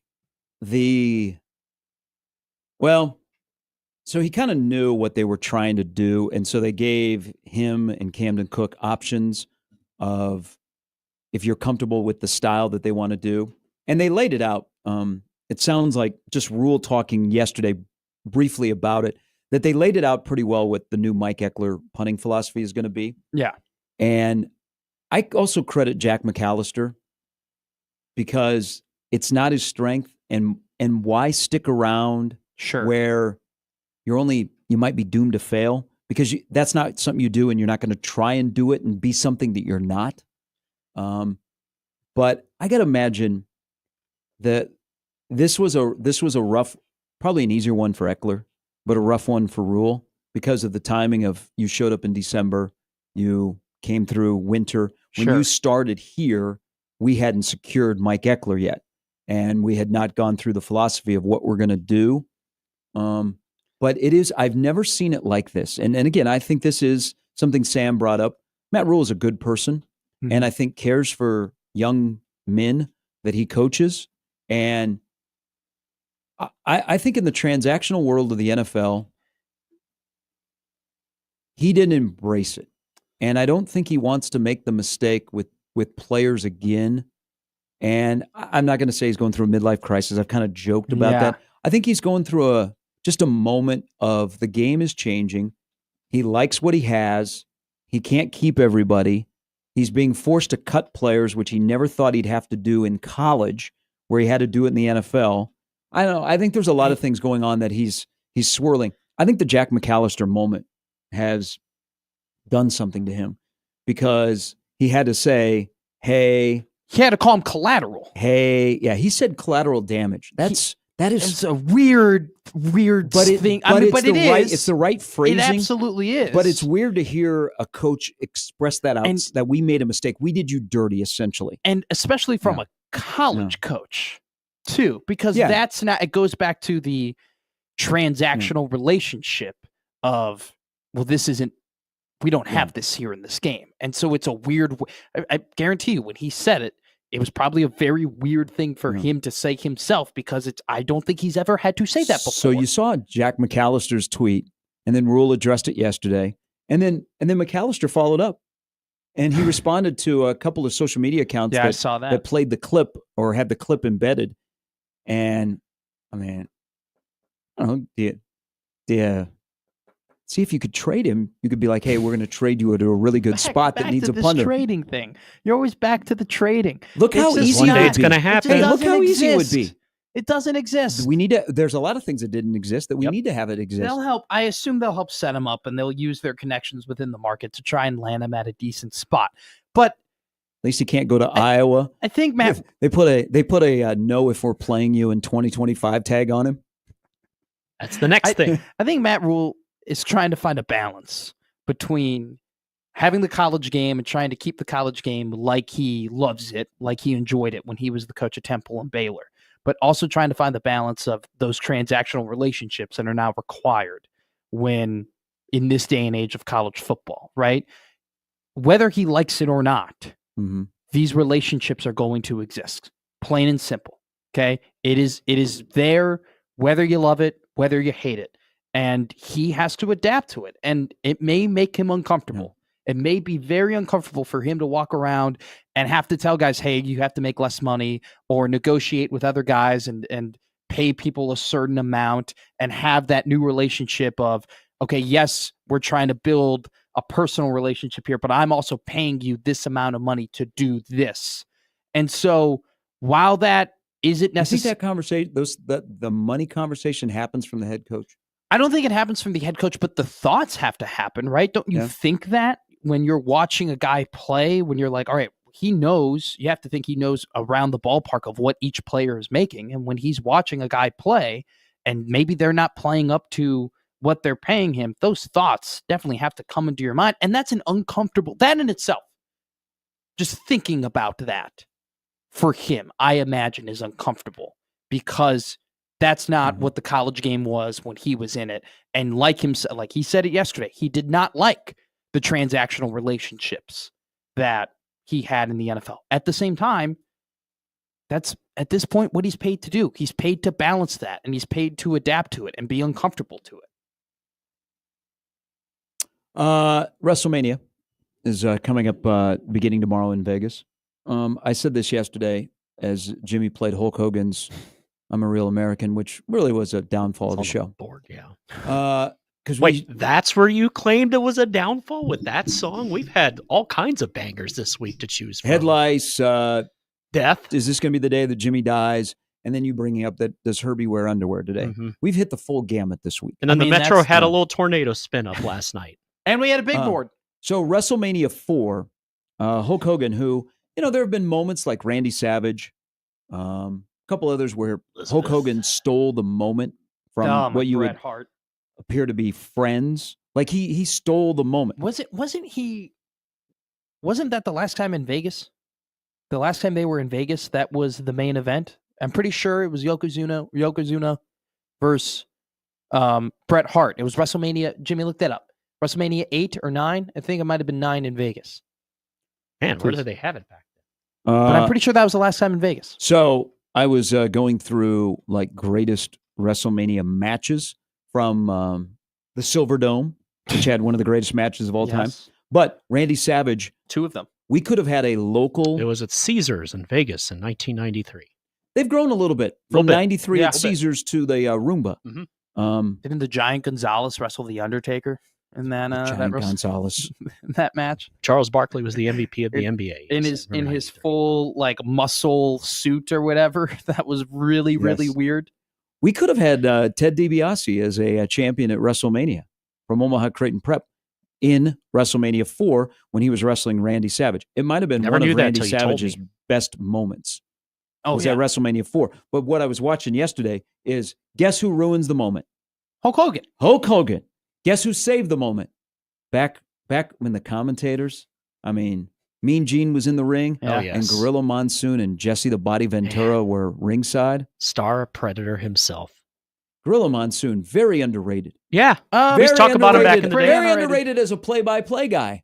Jesse Ventura has had maybe like the weirdest relationship with wrestling of all time. Or life in general. I was in the Baja and Vince came up to me and said, Hogan told me you're trying to unionize. Supposedly he was a sexual tyrannosaur. That's a pretty good Jesse, no? Not bad. Work in progress, but you're close. I'm there. So Roman Reigns wants to be the new Jesse the Body. And he'll be a crossover star. He'll be a governor. Talking about running for the governor of Florida. Whoa. It's worked out. I don't know. I don't like it. I don't like the wrestlers. Would you like to give us your list of the most who would make the best governor that is a professional wrestler? Board. Kane. He is the mayor. Yes, in he is. Tennessee. Did you say Kane or McCain? Well, what is his name? Glenn something.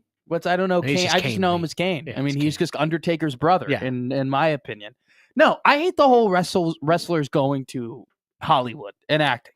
I lose respect for all wrestlers immediately once they go to Hollywood. And now we're in a trend, too, where they're going too quickly. Predator was the Ocean's 11 before its time. Going too quickly. Like MJF in AEW is like a really big wrestler. Like he's going to be in Happy Gilmore, too. I thought you were saying upstairs. No. No. Well, they are going too quickly as well. There is still is an epidemic in wrestling, and it is really sad. That is a problem, too, with the Glenn Jacobs. With the WWE Hall of Fame. Mayor Kane. They induct these guys, these old wrestlers who are absolutely awesome when they are like teetering on the edge and when they do not look well whatsoever. Like the Ultimate Warrior, Lex Luger is going to be inducted this year. He's not looking the best. It's tough. It's tough. I don't know. My favorite WrestleMania matches are over the last decade. Which one? Actually, my favorite one was also in the Silverdome. Daniel Bryan versus Dave Bautista versus Randy Orton. Mm-hmm. But lose me on the wrestling to acting. Southwest Florida Dave, Dave. best WrestleMania ever. He says 3, which was at the Silverdome, which is It's I overrated. think one of the best matches of all time. Silverdome was a banger back then. Macho Man and Ricky the Dragon Steamboat, That was which a went classic. on forever. Class, get the ring bell. Mhm. Try and break his layer necks. That WrestleMania 3 is overrated. Clint says WrestleMania 4. I don't It was remember. a tournament for the world title. Which one was Savage versus Hogan? Was that 5? Was the superpowers colliding? WrestleMania 5. That's probably one of the greatest main events of all time, with Miss Elizabeth involved. Rest in peace. Yes. Yeah. But back to WrestleMania 4, Clint says, how many WWE Hall of Famers were in the tournament? Andre Hulk, One Man Gang, Jim Duggan, Million Dollar Man, shout out Ted DiBiase, Coleman Creighton Prep, Jake the Snake, who Jake the Snake. doing I a lot remember better. that. Yeah. He's doing a lot better. He's making more appearances, not wrestling, but Sure, out but and he's about. doing better. Comic-Cons. Ricky Steamboat Dragon, Bam Bam Bigelow, Whoa. Ravishing Rick Rude. Oh. Remember him? Talk about it. And the Good-looking guy back in the day. And He the was guy- ravishing. Oh yeah, Macho Man won the tournament. Yeah, Gary Sharp, man. Yeah, he likes WrestleMania. That's pretty good too. That sound like it's a- Gruden. It's a work in progress. Worst WrestleMania. 36. That was like the 4th Did time they not were in New hesitate. Orleans. That was absolutely terrible. 32 was pretty bad as well. That was quite awful. 27 or 29. WrestleMania 29 minus no 27. WrestleMania 27 with The Miz and John Cena. Mhm. And then I'm pretty sure they had like a whole dance competition at some point too during that. That was absolutely Now terrible. you mentioned The Undertaker versus Giant Gonzalez, Yes. which was terrible. Terrible. And Razor Ramon, who wasted in that WrestleMania. We had a 4-minute match with Bob Backlund. Ugh. Hulk Hogan won the world title from Yokozuna after Yokozuna had beat Bret Hart. I mean, it was that. I think that's one of the worst WrestleManias of all time. You know, Bret Hart was supposed to go over. Mhm. And the famous story of Hogan, just, it's a no for me, brother. Or that won't work for me, brother. Or Vince, let me tell you, Vince, of what's going to work here. I'm glad he's getting exposed. I am glad that more and more Well, people but he are did already. finding out that he is a remember terrible human They being. tried to put him front and center, and the wrestling world pushed back. Good on the wrestling world. I can't believe it took him to do so much and it took so long and him to do so many terrible things and say so many terrible things for us to get there, because he was a terrible human even when he was on the top of the world, like the dirt sheets and everything going behind the He scenes. almost killed Rocky and Mickey. I'm glad he's still he's getting what he deserves, because he screwed over a lot. He screwed over a lot of people. Yeah, I think his time, like if you just subtly listen to questions that are asked to Triple H, like his time with WWE being affiliated, them popping him out, are about done. But the pushback they got last year was, well, he didn't expect it. no, He didn't expect it, And and I think they went, whoa, okay. and Mean Gene, poor get it. Mean We're Gene mo- was out there. We're moving on, even though a sport that loves their connection to the past. I mean, Stone Cold's got to show up on the final game day for Corso, right? They shotgun a beer together. Well, we've heard for weeks that Stone Cold is going to be at WrestleMania. Yeah, So no. period end. I don't Because know he what. said So so. sometimes what they can't quit the great ones, because the Undertaker will probably show up, right? He has to. He has to. Here's the thing, though, and which is the worst thing about this all. Hulk Hogan sucks, and he's a terrible human, and I can't stand him. You can't not put him on the Mount Rushmore of wrestling, though. no. Like, forever, he will always be the most important wrestler ever of all time.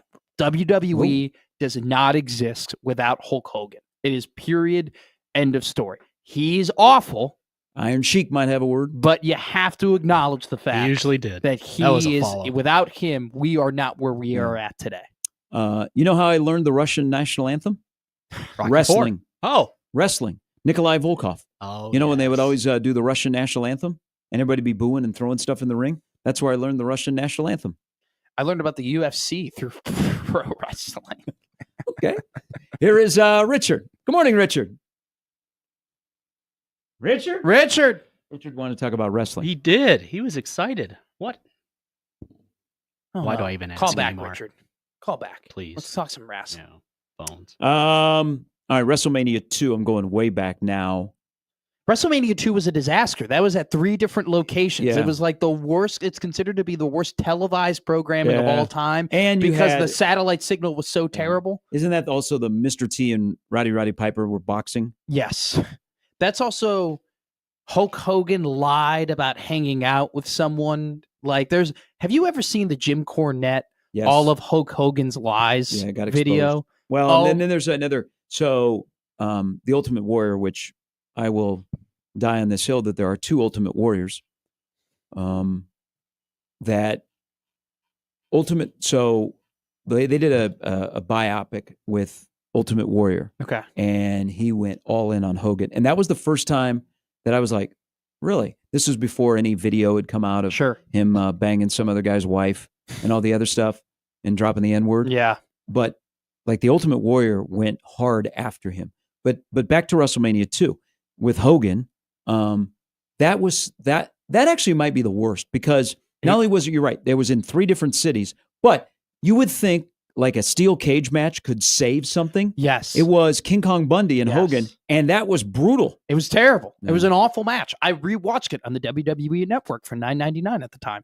And it was like, because I was going through all the WrestleManias, the first WrestleMania, the second WrestleMania, I'm like, what? How the hell did they even get this off the ground? Like, it also too, the Netflix documentary on Vince McMahon is absolutely incredible. You should watch it if you haven't already. They dive deep into the WrestleMania, how that was created, the how big of a problem that WrestleMania 2 was.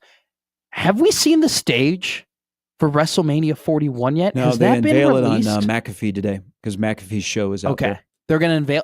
I'm going to tell you right now, if it's not a roulette wheel or something like that, if there's not like a blackjack table, like I think it was WrestleMania 34 when they were in Orlando and they did like the Universal Studio like roller coaster like in the back. Like that is one of the greatest stages ever, period, end of story, even though that WrestleMania sucked.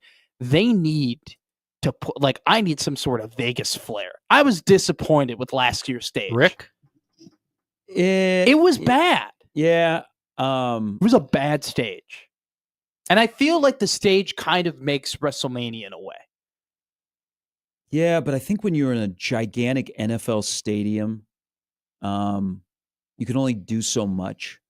I think if it was like a house show, sure, it would probably be more better. But you sit so far away, and you do. Yeah, last year the stage was like it was a big X and a big L, and nothing other than that. I think because of the location and that the link being so large. Yeah. And but Allegiant's only going to be. Isn't Allegiant much bigger? I mean, Jimmy.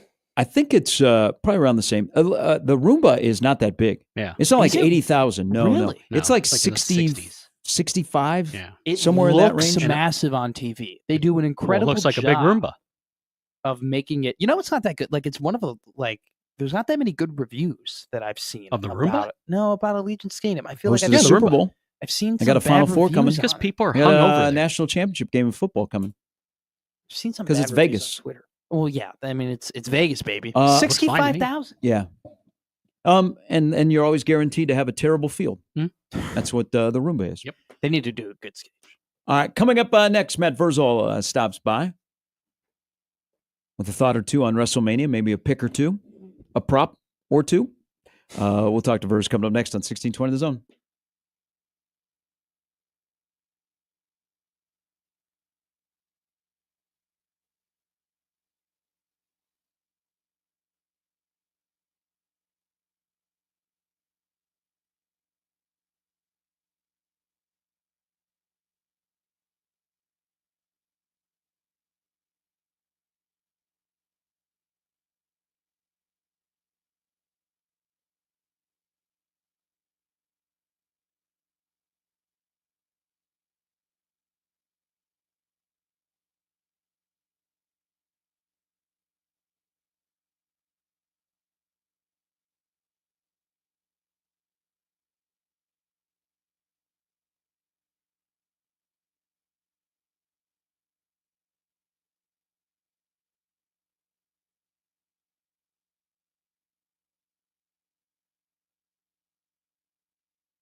All right, we welcome in our favorite man on Fridays, Matt Verzal. Good morning.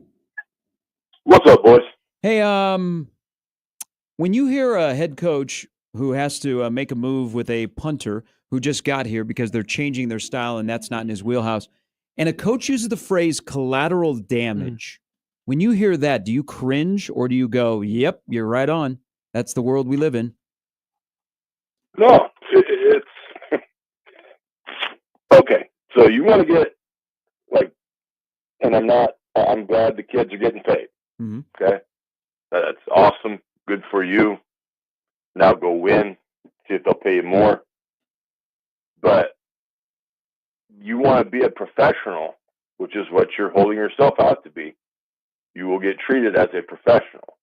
So criticisms, you should have thicker skin than you have, and collateral damage will happen. And so you need to deal with it. And we think it's still this, oh my gosh, how can they be so mean to that poor little kid? Da da da da da. No. You're making money moves. Now you get money. Now you get money talk. Collateral damage is part of the gig.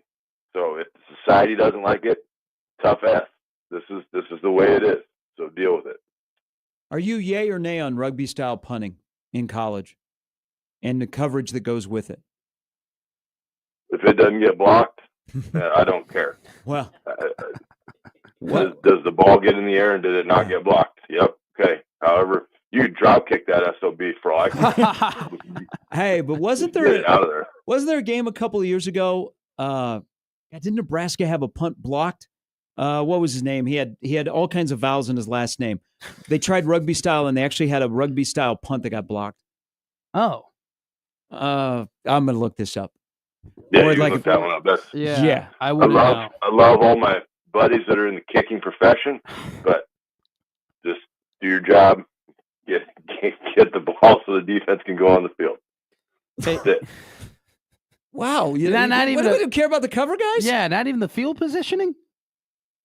I'm a coffin corner guy. You want no return? Angle that sucker out of bounds. Get good at kicking it out of the 5. So you're not about pinning them inside the 10. You're just like don't even let them have an impact play. I just said angle it so you kick it out of bounds at the 5. Good. Yep. Okay. Pretty tough to do. I mean, if you want to try to kick it to the sky and have somebody run down there and cover it, yeah, that's great. But I eliminate any drama. I get a kicker that's really good. Like, hey, I can put that out between the 20 and the 5 every time I kick it. Awesome. Do that. Now I've eliminated something that could break down. Not saying it's going to break down, but I'm eliminating one factor that might. Matt, we're in like prime draft season right now, and I think it relates a little bit to Nebraska football because their offensive line has a guy who is considered or has been considered undersized. But when we're talking about the O-line and evaluations, and you hear, well, his arms are too short, or his hands are too small, or he's not tall enough to play the position. You personally, how do you balance and value the measurables and what's just on tape? I think for them, like when they use their measurables, it's what they found over the test of time that's worked. Mm-hmm. As long as they give the person an opportunity to prove the measurements wrong, that's all you can really ask for. Because if you stick with measurements, then you lose out on some of the great linemen in history. Will Shields ain't much but a half an inch taller than me. I know. That's wild. But one of the best to ever do anything in football. Still, to this day, one of the best human beings. Kelsey doesn't have a chance. One of the best centers kind of revolutionized the position. Cam Jurgens, who's playing currently, Super Bowl champion from Nebraska. Yeah. He can tell you he's 6'4". He's lying. He ain't 6'4".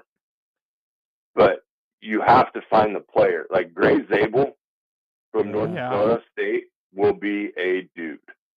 Like he's a dude. Dooney, who they said, oh, he's this, that, and the third. He didn't have the best Super Bowl game, but he got him there. It's sometimes it's great to fit into a measurement category, but sometimes a player is just a player.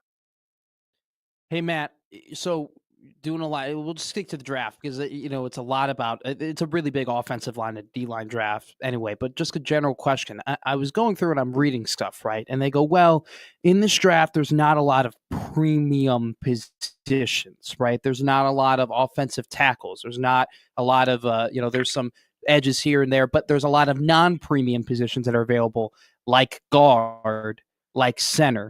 When you hear someone say that a guard and a center is in a premium position, what is your reaction to that? That you need to stop listening to moron. Like any sport you played, and this is I know you're new in the biz and you're doing your thing. Stop reading and start watching. Yeah. Okay. All successful programs are built in the middle. Okay. Baseball. You want to be solid up the middle. Your two middle infielders, your center fielder, your catcher is how you want to build baseball. Football, your center and your two guards are invaluable, right? Go over to the defensive side. Great defenses have a great interior nose if they want to play a zero technique, or a great shade, which they're just playing a shade of the center. Yeah. They got great middle linebacker play, and they got great safety play.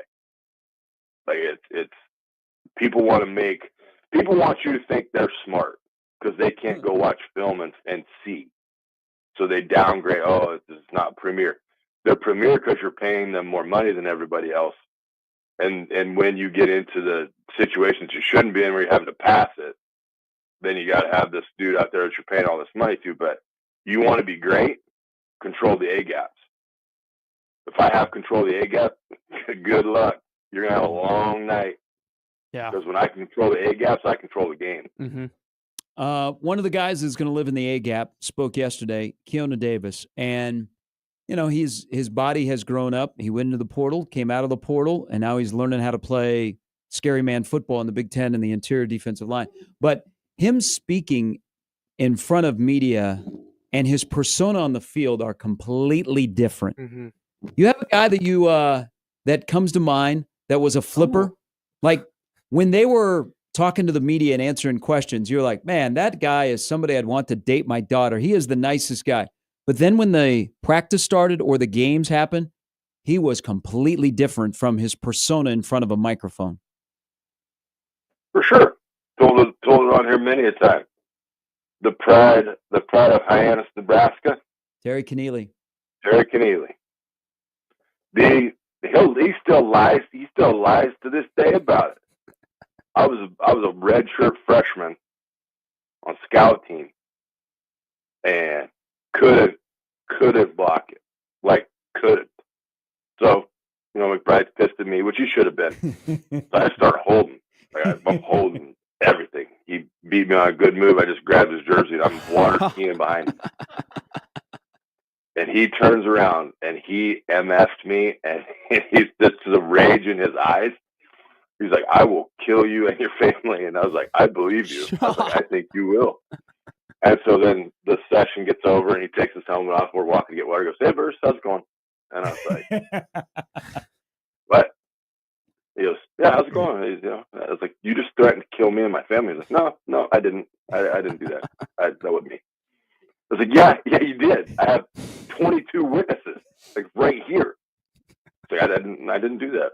But when TC is the best because the nicest human being, three helmet straps in, okay?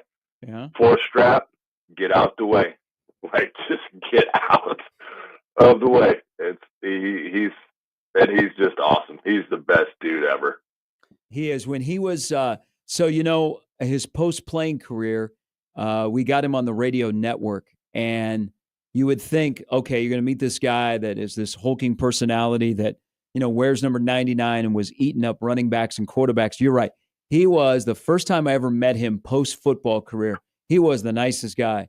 And he's still to this day, he's a great, great person. That's a great example of guys that could just flip, and you'd be like, whoa, like you were saying. You were gonna burn down my house, and you're like, hey, how you doing? How is that house? Did you get the lawn mowed over the weekend? Did you get the roof fixed? Frothing at the mouth, bloodshot eyes. Like, dude. Can you develop that? I feel bad for the cattle on the ranch. Like, dude, you ranch that intensely, those dudes are having a long day.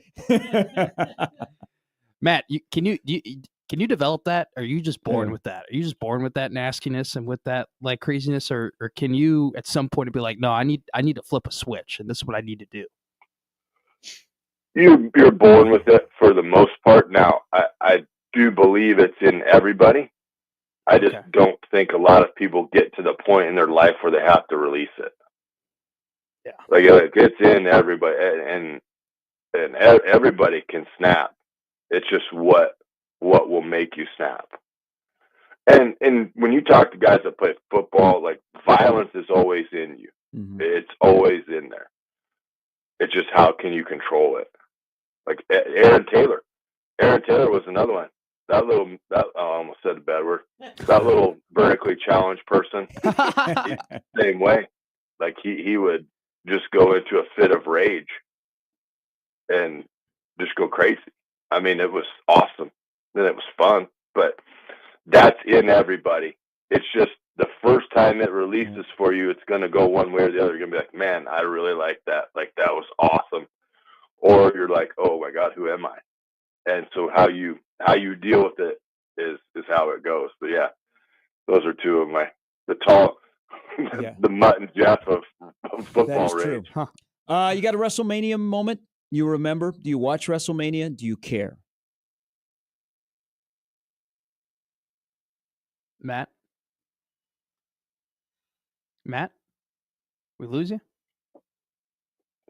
That might be his answer. That's his answer. Okay. It was a setup.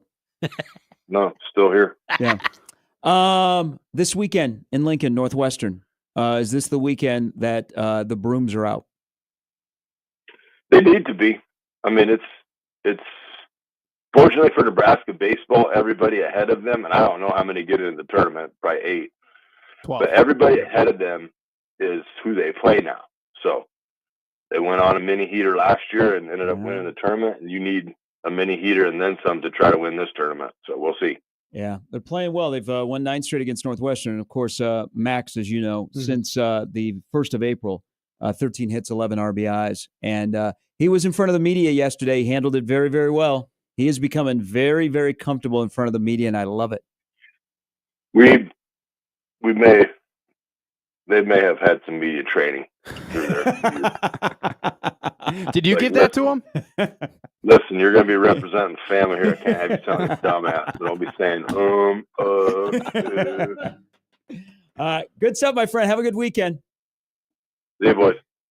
Vers hates wrestling. I got really excited. I thought he was. I remember the past couple years. I do it every year. It's a setup. I ask him every single year. You could hear his eyes roll. So he didn't swear today. I should have known. Based like we've done these interviews enough, and I've talked to Matt enough to kind of know maybe what he may or dislike or may like or whatever. I got really excited. I thought that, oh my God, I wouldn't take Matt to be a wrestling guy. I thought he was going to give you a really good moment or something. So like if you're going to Paisan Saturday or Sunday night and you mosey up to the bar and you're like, hey, are you guys not getting WrestleMania?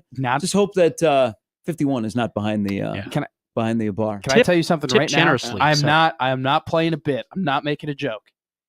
Tomorrow we're smoking wings, right? That's what we're eating for WrestleMania. Smoking something. Sunday, for WrestleMania Sunday, I told my roommate Dan, who we're watching it together, I go, yeah, I'm going to go and get pizza at Paisan's for us on Sunday for WrestleMania.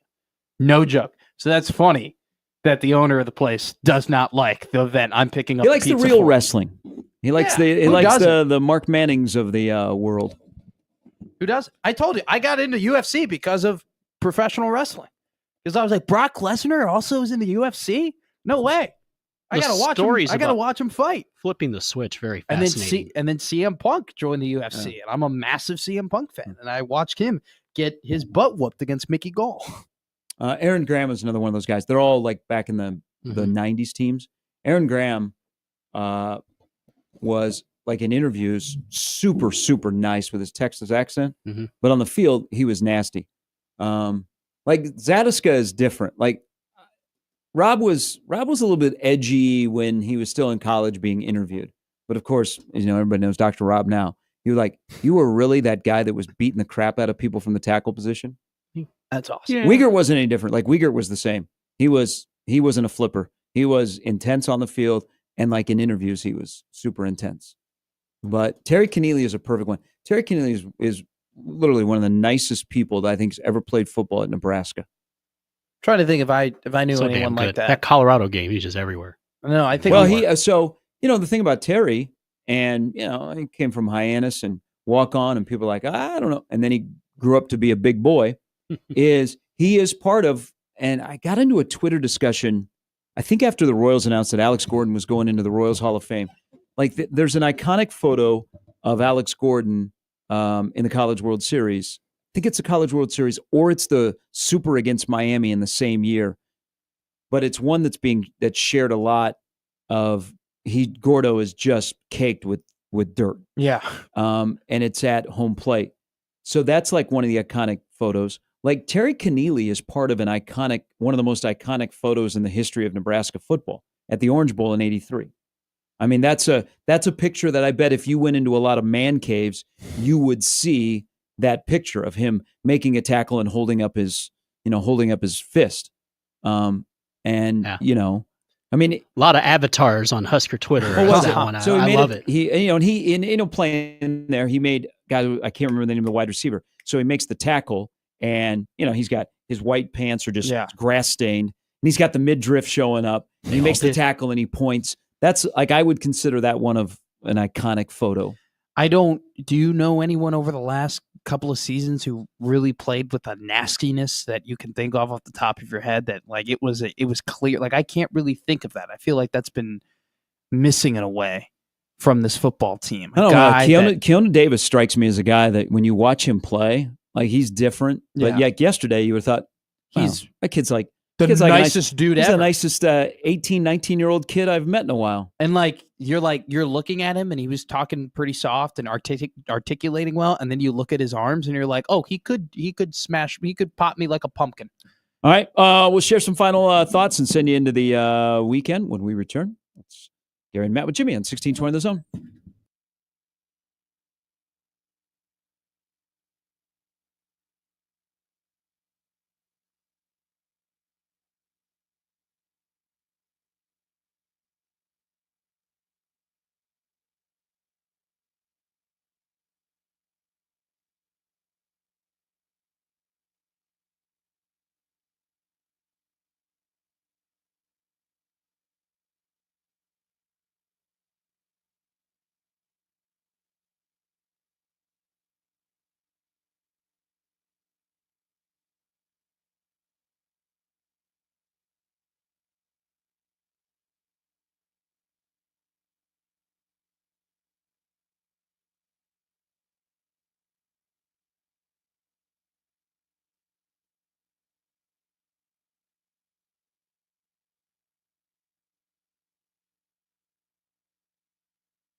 All right, as we take you into the weekend, we'll also possibly be on Charmar Brown, otherwise known as Marty. Yes. Watch the former Creighton Prep Junior J, who coming out of high school, who played at Prep with his twin brother.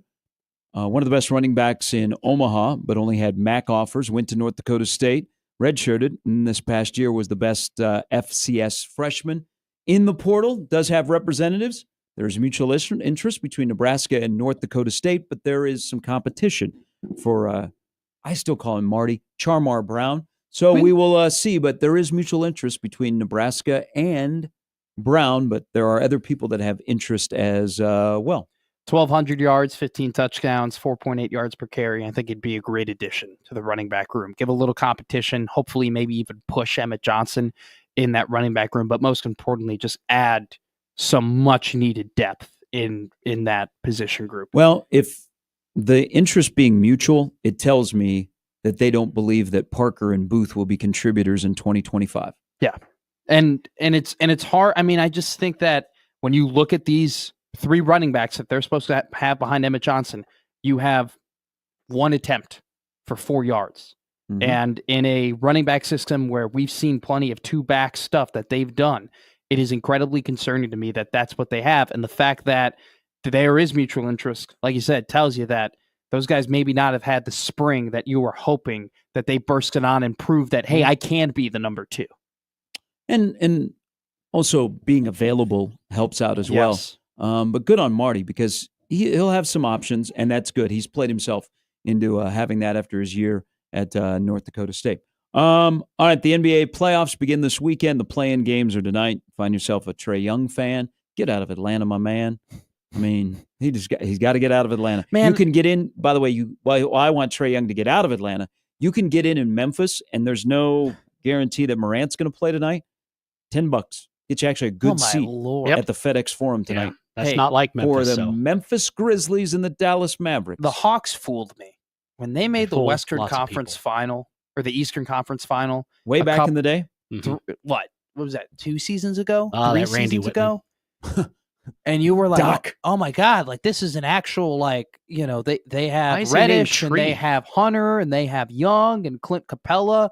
Looks like he's a legitimate contributor. Like it seems like they've built a really interesting team that has picked up the slack of the lack of Trae Young defense. Mm-hmm. Like I was buying stock in that team and in that franchise, and they have just what they do. Completely crapped it away. Yeah. It is historically ridiculous how the fact that they did nothing with that. Except in 88. It's a good game. Man, one hell of a playoff run. Well, they had the run, remember, where they had they played Miami in the Eastern Conference Finals, and Corver was there, and they had a really good team, and you thought, okay, now Atlanta has arrived. There's a Budenholzer team. Listen, Trae Young is one of the better players in the NBA, but he's lost in Atlanta. You don't find a lot of Trae Young fans, which is kind of odd because he's got that swag, he's got a shoe, he's got a game, and he was one of the people, because this could happen to Cade Cunningham, who is already starting to gain some popularity, that went into MSG and became a villain. MSG can elevate you if you're a villain and you do something to the Knicks. Point. I mean, Reggie Miller had an incredible career, but all the times we start thinking about Reggie Miller has to do with what happened to the Garden against the Knicks. You think about Trae Young. When Michael came back at 55? Trae Young, remember what he did in that series? I mean, bow. He drove the people nuts at MSG, and he became a villain. Cade Cunningham, with a good Detroit team that may, Tibbs is already facing some pressure. They built for this, and then they got to face the Pistons.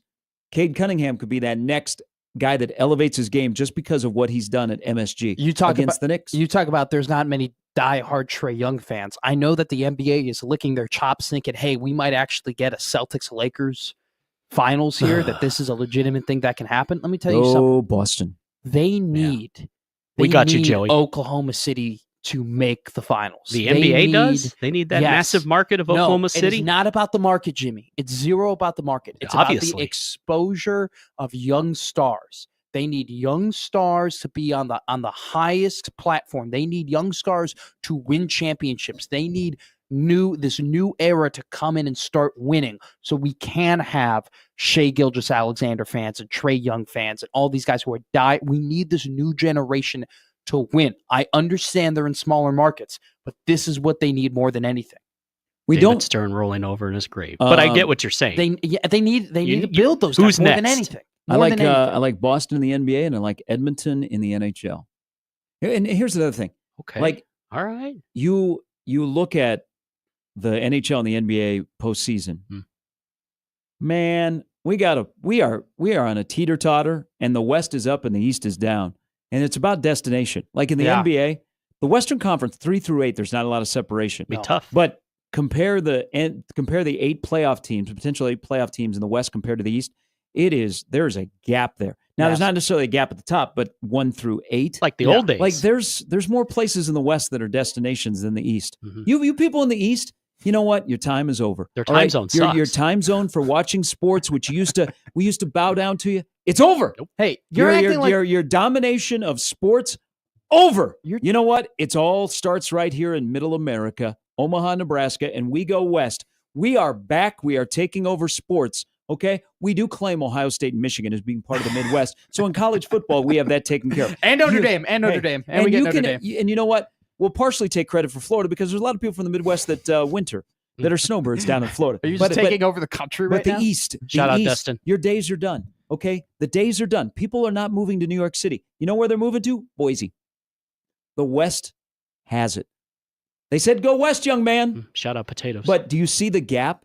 No, but you act like this is a huge. new thing. Like the gap has gotten bigger. Since I've been a kid, the West has always been better than the East. It's always been a couple, like 2 or 3 teams in the East and 8 teams in the West. Boston, Philadelphia. When I was a kid is different than when you two were kids. I'm talking Washington like Bullets. 2010. Oh, they were tough in 78. Went into the Coliseum. Beat My the man Sonics. just said when I was a kid in 2010. That's the truth. It's the Met truth. my wife in 2010. We were kids. 27-year-old kids. I go back. There were days they had this thing called the Bad Boys, and the Bulls were playing in the East. I'm talking about when the East. I said Pat it's Riley been with a the while. Knicks, It's blood for in the me, it's garden. been forever that the West has been better. Okay, There was a point where the Bullets were good, and then they became the Wizards. you guys And they have to stopped being understand, good. Growing up, I didn't know Rest in anything peace, other Wes than Unseld. The LeBron Penguins. James just winning. I thought just every team LeBron was on is like, all right, that's the team making the finals this year. My Cavaliers That's had all I Craig was. Elo on his knees on the floor crying because Michael Jordan just beat him. I only there's really- not much he could have done to stop. I only really remember vividly remember 2 NBA finals from growing up when LeBron James wasn't there. 2009, Orlando and LA, and 2010, Boston and brutal. LA. Yeah. Those are the only 2 I vividly remember sitting down and watching that LeBron wasn't a part of. 11, 12, 13, 14, 15, 16, Hey, 17, 18, 19. Just 20. remember, if you have a young star and you make it to the NBA Finals and you don't win, you might get traded. So maybe Oklahoma City does not want to make it to the Finals because Shai Gilgeous-Alexander will be traded out of Oklahoma. Well, if you lose an NBA Finals, apparently it's the worst thing that could happen for your legacy. I mean, it ruined my 2013. But then, hey, the next year was fine. Michael Jordan never lost an NBA Final. Never Also- came close. Never also- made Game 7. Also, let's give a little credit to the GOAT. Look at how many times he played a full season. Under 95 for me to shoot today. What are you taking? Do you believe in my golfing ability? 95. It's windy. And let me It's tell you cold. Well, here's the thing. It's a westerly wind. So actually my cut will get chopped down. That course is kind of forgiving. Okay. I think you'll shoot mid-80s. Wow. I think I have faith in you. All Don't right. let us down. I will not. I'll let you know. take the over Have a great for weekend, argument's everybody. sake. Live, laugh, and punt. Make memories. Happy Easter, everybody. Hope you're able to spend some time with family and remember the season, as today is Good Friday. And, of course, on Sunday is Easter. Lots of sports going on. Lots of other things that are going on. So, again, be safe, make memories, have fun. And we will rejoin you on Monday morning at 6 ahead of the Husker games. A lot of excitement. There is, but there was going to be, right? No. We'll see you on Monday. Crossover's coming up next.